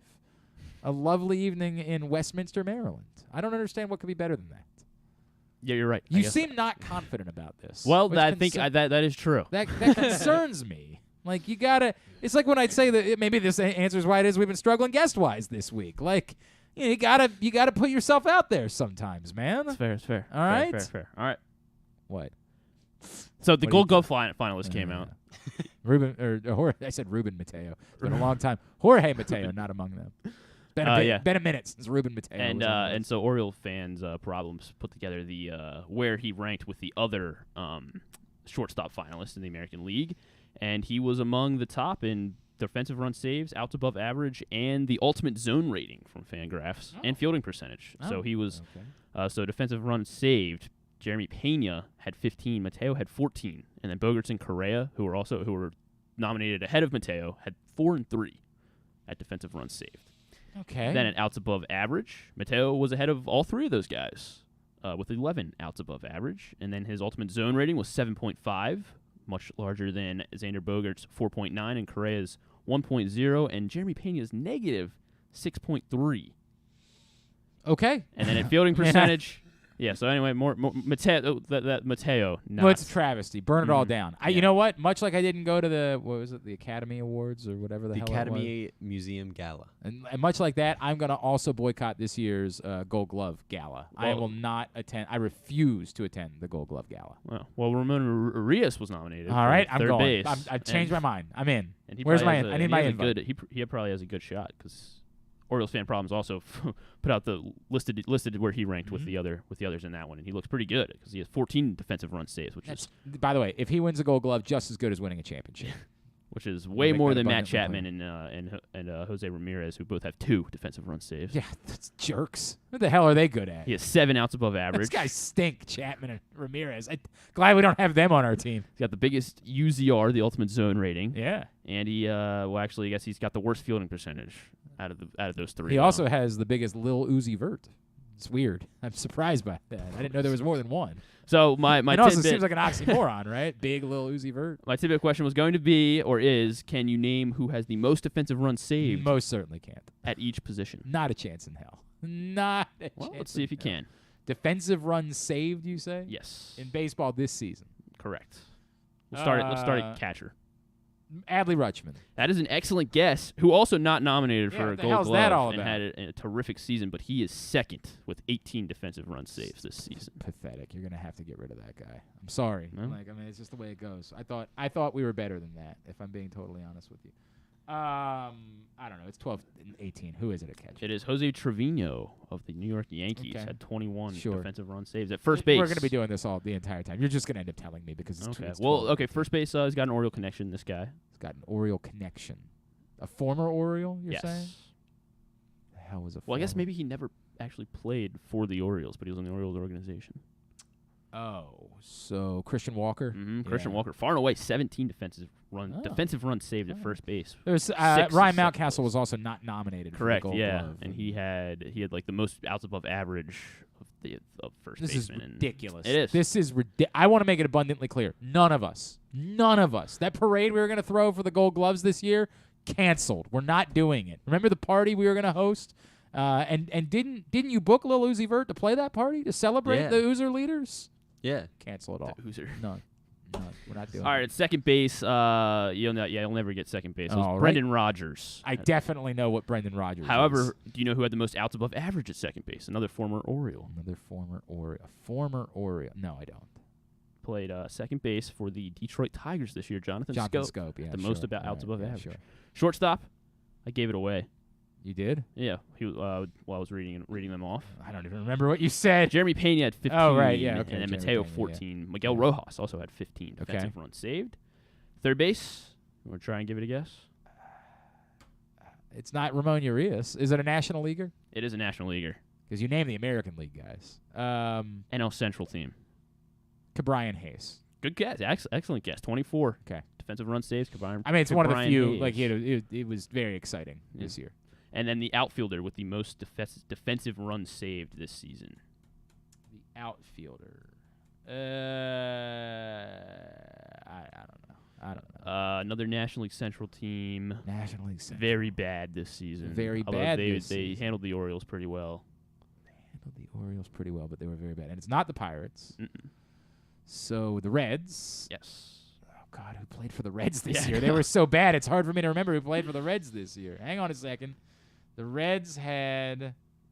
oh, God. All right, tell me another way I might know this person. His first name's hard to pronounce. Actually, his full name's pretty hard to pronounce.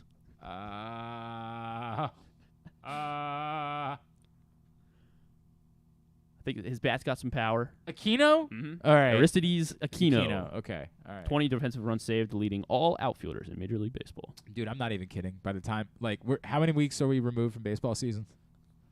Still baseball season. I've forgotten basically everything about baseball season. Not even remotely joking. I've forgotten too. just That's about weird. everything about baseball season. And then the pitcher, you might be able to get No, the pitcher. He's stop. pitching tonight. Severino? No. I don't remember who's Oh, no, because that's tomorrow. Yeah, National League tonight's the pitcher. National League. Ranger Suarez? Ranger Suarez, most defensive runs saved. Sure. Of And he's got a pitchers. dope name, so Yeah. he's got that going for him. It's all right. How is they not gotten him to Texas, by the way? How have they not managed to make that work? Ranger Suarez. All right, very good. Tubular brought to you by the all-new Ginsu Kamado Grill and Dixie Alvarez. Or what? It's getting worse. D'Amelio. D'Amelio. I'm sorry. Dixie D'Amelio knows Dixie Alvarez. that Griffin is the national spokesmodel, unless he's dog sitting. Should maybe work that in to what you say, because that sounds sweet, right? Not this weekend, but the next. When I'm not dog when I'm sitting. not busy dog sitting, I'm the spokesmodel for the Ginsu Kamado Grill. Is what National. I would. Well, I mean, I guess. Sure. I mean that's correct, right, John Colson? Oh, I'm getting a grill. Hell Nice. yeah. I like that.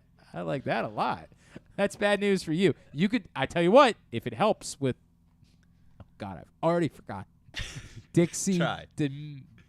DiMaggio. Dixie DiMaggio. If it helps with her, I will let you come over and borrow. You can use, now you can't take it from my house. Okay. But you can I can come to you your can house? come to my house Okay. on a night where I'm away. Just never. Yeah. So let me know ahead of time. And You can bring your date to your we'll boss's go house. we'll go to Island Greens. All right? Okay. And you can offer that you will be willing to prepare kebabs on the Ginsu Kamado Grill for your date that we're not even saying is a date necessarily. It could just be a friends get-together with you and Dixie. Sure. It's D'Amelio. There it Well is. done. Yeah! Well done. All right? Dixie Alvarez. I don't. Sorry. I was like, what? I thought he was still guessing. I know. I thought he was guessing I players don't still. know, man. All right, so you can do that. Ginsu Kamado Grill. GinsuGrills.com. Use the code TAILGATE. We're going to be on until 1 o'clock today. Yeah. You can use the code TAILGATE to save $100 on your order. What you got? Oh, it's me. It's Tubular. well, right. I did that part. I do have another. Jonas Schaefer, I think, tweeted out weekends when Taylor Swift I did see this, yes. releases an album. The game after a Taylor Swift album. The Ravens are 7-2 all 7-2. time. So they got that going for them. That's a lot of albums. Weekend. That is a lot of albums, no doubt. I don't know if that counts when she remade her own albums. I don't know. I have no idea. I can't follow all of this. Here's the totally tubular rundown. Baseball tonight, Fox Sports 1, Game 3 between the Padres and Phillies, 7:30, Joe Musgrove and Ranger Suarez. Baseball tomorrow, Game 3 of the ALCS is at 5 on TBS. Garrett Cole pitches. I don't know if anybody else has announced pitchers for the rest of the weekend. Probably Tomorrow McCullers, I guess, right? Yeah, it makes sense. Game 4 is tomorrow night, Padres-Phillies, 7:45 on Fox. On Sunday, Game 5 in the NLCS, which, could be the clincher, is on at 2:30, smack dab in the middle of football. So that seems smart, really smart.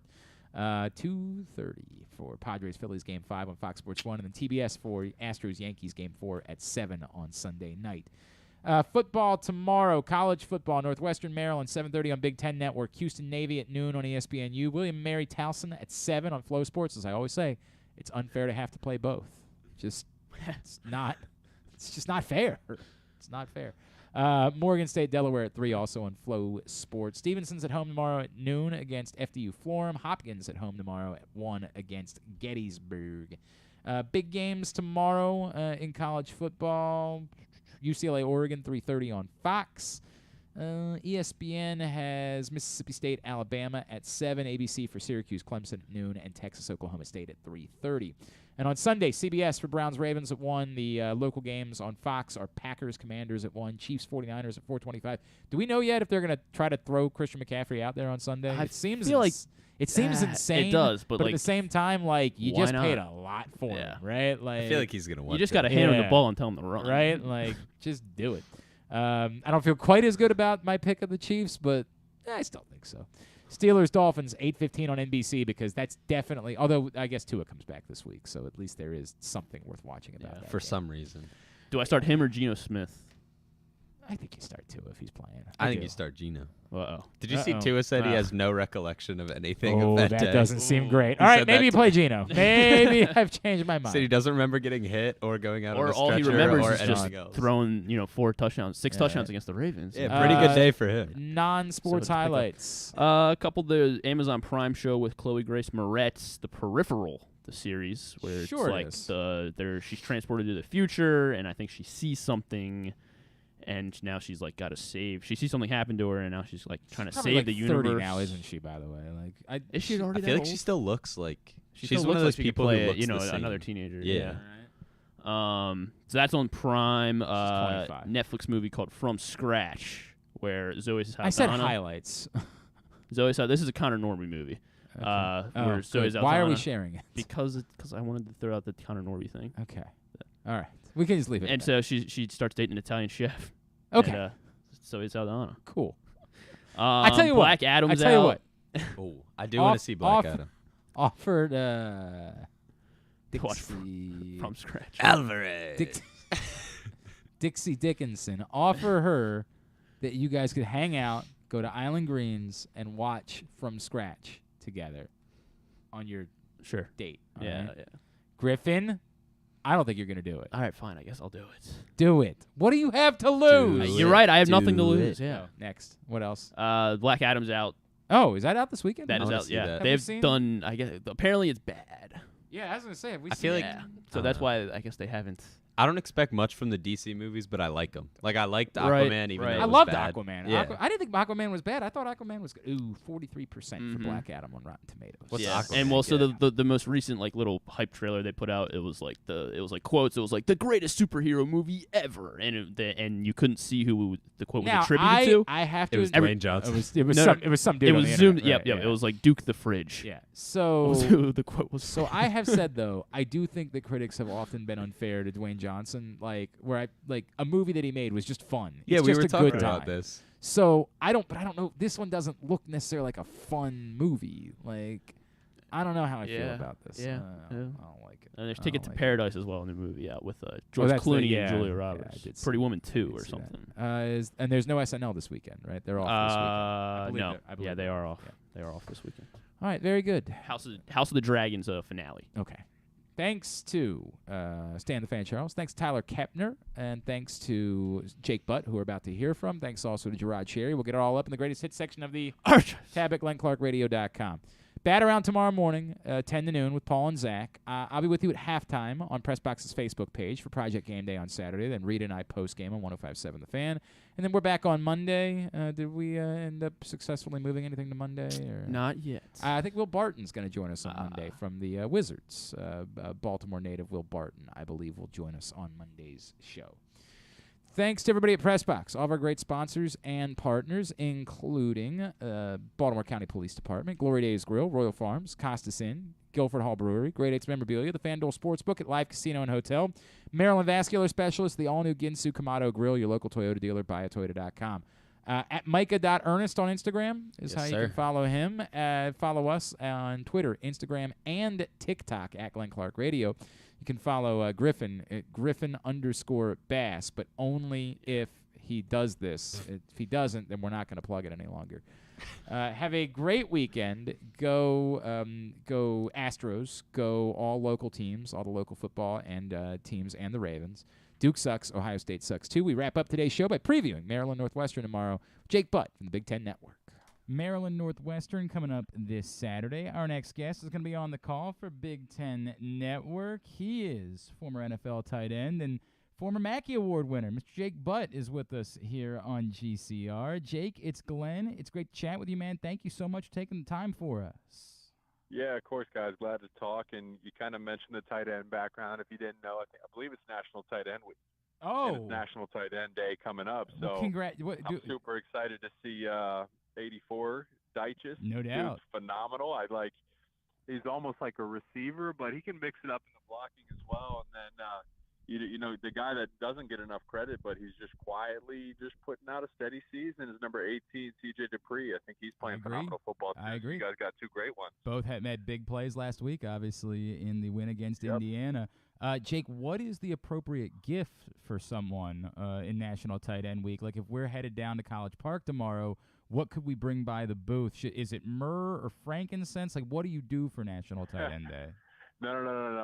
It has not. No, I feel like it'd probably be more like pork rinds or beef jerky or something like that, right? Yeah, that works. Yeah. That works. A bottle of bourbon maybe, but what I'm most looking forward to is seeing these guys have an excellent football game. I love talking about the tight ends up in the booth. So seems like Dyches is a favorite target. Dupree's doing a great job as well. So as long as those guys have big games, give me something to talk about the position. That'll be great. We were literally just talking about Corey Dyches the other day. He was supposed to join us, but they had to change the practice schedule, so we had to push it back to next week.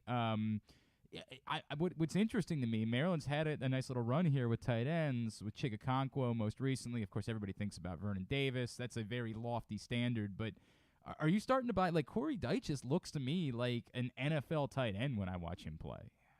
Oh, yeah. Oh, my gosh, yeah. Yeah, there's no reason he can't be. The question is how much will he be able to separate? I mean, he's a redshirt sophomore right now, so how much will he be able to separate and accelerate his game as his career unfolds? I think it's got him listed at about 220 pounds right now, which isn't terrible. But, hey, if you want to be an every down tight end in the league, you probably need to get up to 235, 240 and still maintain some of that speed. But there's nothing he can't do. I mean, Maryland will use him flexed out as a solo receiver. And, you know, we saw it at the Michigan game. They were throwing him go balls down the sideline against Michigan's top defensive back. So they don't have a problem using that. He can run any route, whether it's underneath, intermediate. We just mentioned the go balls downfield, and then I think his best attribute is really what he does after the catch. He's almost He's a impossible monster. to bring Right. down upon first contact. So he's just checking boxes across the board. What do they say? They call it on NFL Network the angry runs. Like, he is an angry runner, man. And he's right. got a head full of Yeah. steam. Jake Butt with us, Maryland-Northwestern tomorrow, 3:30 on Big Ten Network.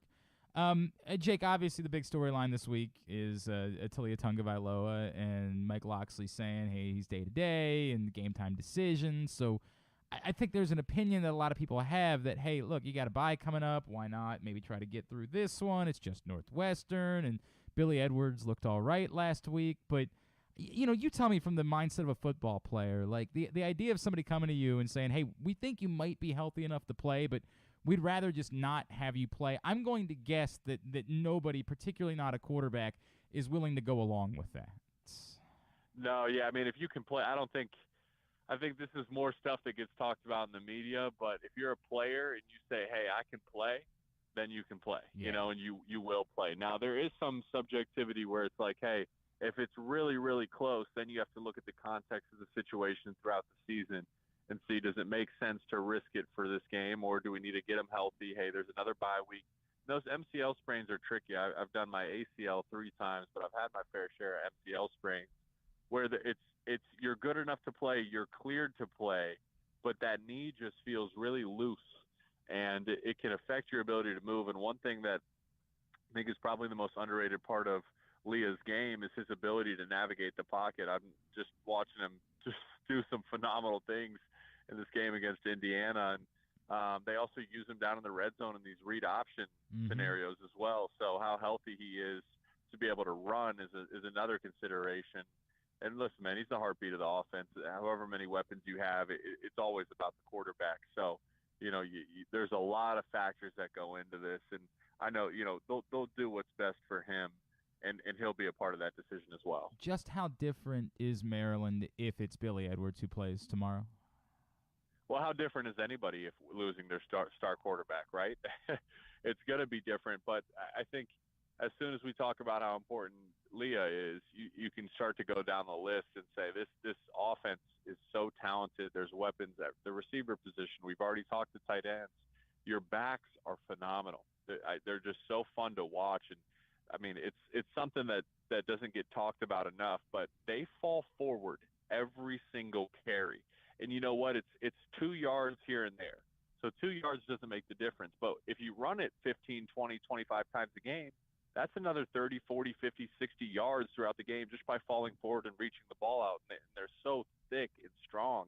That adds up throughout the game. And then, Billy Edwards, he can operate within that system. And the offensive line just gives you so much confidence. Such a veteran group returning all their starters, and they're playing great ball. So you have answers if you're a quarterback that has to come in. Man, you feel good about the group as a whole that's going to be able to carry you. And listen, Billy Edwards, he looked great against Michigan. I mean, I remember watching that game, and I'm like, all right, who is this guy? He's coming in and he's playing great. So you've seen his ceiling. Now I don't know how the practice reps have been split up this week, but I'd imagine he's getting more reps than usual. That could help him out in this game to go out there and be more comfortable if his number is called. I don't want to look past Northwestern. So before I ask the next question, Jake, what's happened? This is a team that started off the season obviously quite well. Got a big win, and they had their moments. They were competitive against Penn State, right? But yep. Boy, they have. It just doesn't seem to be something that's held together. What's going on with Northwestern, and in what way are they a threat against Maryland tomorrow? Well, it's true. It's a true thing just across football generally. It's more games are lost than won, and Northwestern has beat themselves down the stretch. They lead the nation in fumbles right now. And the hard thing about fumbles is, just talking to their offensive coordinator, Coach Jake and Fitz, it's like, hey, we know we're going to throw interceptions. When you drop back, an interception is going to happen here or there. But for the most part, a fumble is in your control. And they emphasize it. They go through practice. But, the turnovers just not only do they take away scoring opportunities for you, but then they give favorable scoring opportunities to the other points to the other team, and what that ends up being is a massive point swing. Whether it's a touchdown for them that would have been a touchdown for you, that's 14 points. Field goal to a touchdown, that's 10 points. So that adds up, and they've been really, really struggling with that. And then, just aside from the mistakes, they just haven't played quality football across the board. It's the tough part is it's not one sweeping thing. It's not like, hey, this one guy is costing us. If we take him out and substitute him in, they'll be better. It's not one scheme that's costing them. Like, hey, let's remove this from our playbook. It's just one little thing here or there that's cost them. And those plays throughout the season have just added up to a lot and hurt them. So I know defensively they're focused on limiting explosive plays, and obviously that's going to be a tough task against a tough Maryland offense. But if you ask what their threat is, that's a good offensive line in their own right. They got the best left tackle, probably the best tackle in either side in the country, in Peter Skoronski. Mm-hmm. Evan Hull is an Iron Man. He's a matchup nightmare. I mean, he's a quality back, but he catches the ball really smooth out of the backfield. They do some things to get him in position, and he's creative. And then we'll see. I mean, they're going with two different quarterbacks.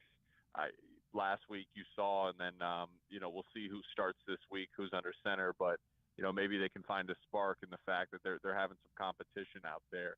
So I mean, it's a team that hasn't performed great, but it's also a Big Ten football team, and it's also a Coach Fitzgerald football team where you better not sleepwalk on them, because they can. It's a game of football. Anybody can win on any given weekend. He is Jake Butt. He is on the call. Maryland-Northwestern tomorrow at 3:30 on Big Ten Network. He's with us here on GCR.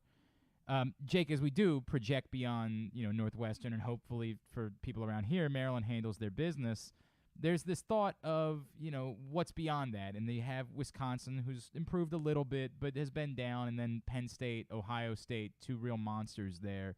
And for the progress that Maryland has made under Mike Locksley, I feel like there's been this, what more could there be? How could you take a next step, be competitive with the best teams? You obviously referenced already how competitive they were at Michigan earlier this season. Some bad luck, a couple of questionable calls, plays that weren't reviewed. I'm sure you didn't mind that so much, being the Michigan man that you are.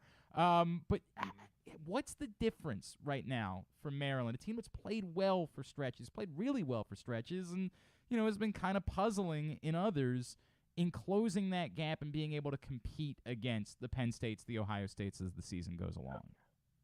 Well, it kind of happens in steps. Okay, so you take your program where you are, and then you're not just going to become Ohio State overnight or Michigan overnight. Going into the season, Maryland was 4-40 all time against the Big Four in the East, meaning Michigan, Michigan State, Ohio State, and Penn State. They were 4-40 against those four teams. Well, they handled business with Michigan State, so that's a plus. Now Michigan State's struggling, so the context matters, but ultimately you say, hey, you got Ohio State, Penn State, you got to be at a minimum competitive in those games. And if you can steal one of those games, that's a metric that you can go back and say, all right, we're certainly improving year over year. We're getting closer to our goals. So it starts there. You first have to get up to the door, then you got to knock on the door, and then you got to stay there until you ultimately can kick the door down, and your old ceiling then becomes your new floor, if that makes sense, right? Mm-hmm. Right now you feel like you're at the ceiling. Well, you got to break through and then make sure that that's your new floor. And Locks has done a great job of recruiting out there in his backyard, developing talent. The coordinators are doing a good job of scheming towards the strengths of that talent. So the pieces are in place.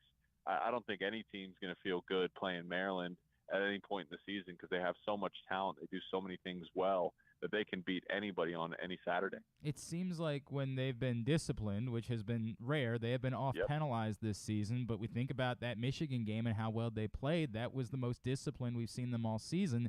Is it too simplistic to say, hey, if they can keep that under control, if they can be disciplined, avoid penalties, that they might have a chance to be competitive in those games?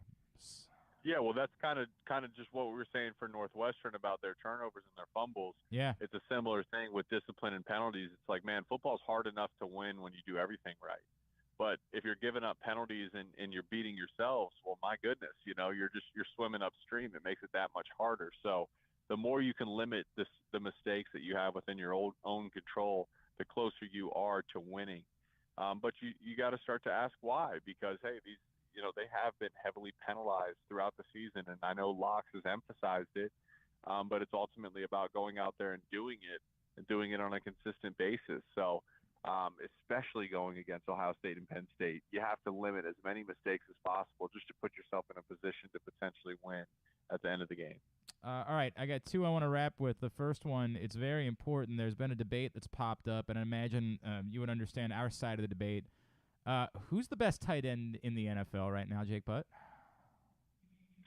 Best tight end in the NFL. I mean, it's kind of a runaway pick at this point with the season he's already having, Travis Kelce, right? You know, but the numbers with Mark Andrews are basically the exact same this season.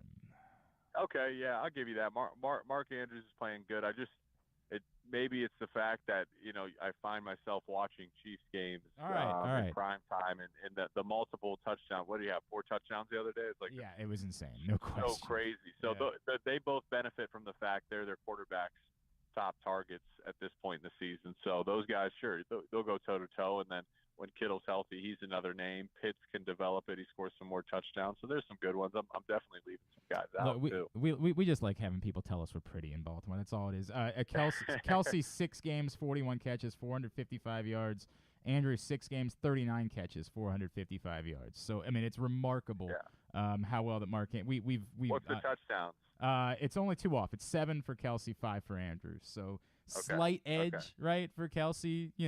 Slight, but man, we want a little more love for Mark Andrews. Is all. To me, they're different tight ends, though. Kelce's got this. When you watch Kelce run routes, he's just this fluid, slippery athlete. Every single route he runs starts off looking the same. And then his ability to change direction without losing any speed is what makes him so good. Andrews is probably a faster straight line athlete than Kelce, and he makes some phenomenal catches. He's great on those crossers. He complements the system really well because they can run the ball in Baltimore, and then they get into play action. They get the tight end screaming across the middle. So he does some great things too. They're both great in their own right? It's like pick your poison, man. I think any offensive coordinator would be happy to have either of those guys. We would 100%. There's no question. They're incredible players. And then I remember when we chatted with you around the time of the Mackey Award, you were willing to and obviously your Twitter name is Booty. Like you have fun with it. I'm sure you have heard a billion bad jokes. I'm sure you've heard a ton of just terrible, groan-worthy puns or quips about your last name. Have you ever heard one that you genuinely said, okay, this is really funny? Like our broadcaster subtly slid something in while you were doing a game. Was there ever one that you actually thought was funny? Man, probably not at this point, right? Okay. I feel like I've heard it all. We have fun with it. I will say I benefited from it as well. I got a marketing deal with Charmin coming out of college, so that was great. Dude, how can you do better than that? Exactly.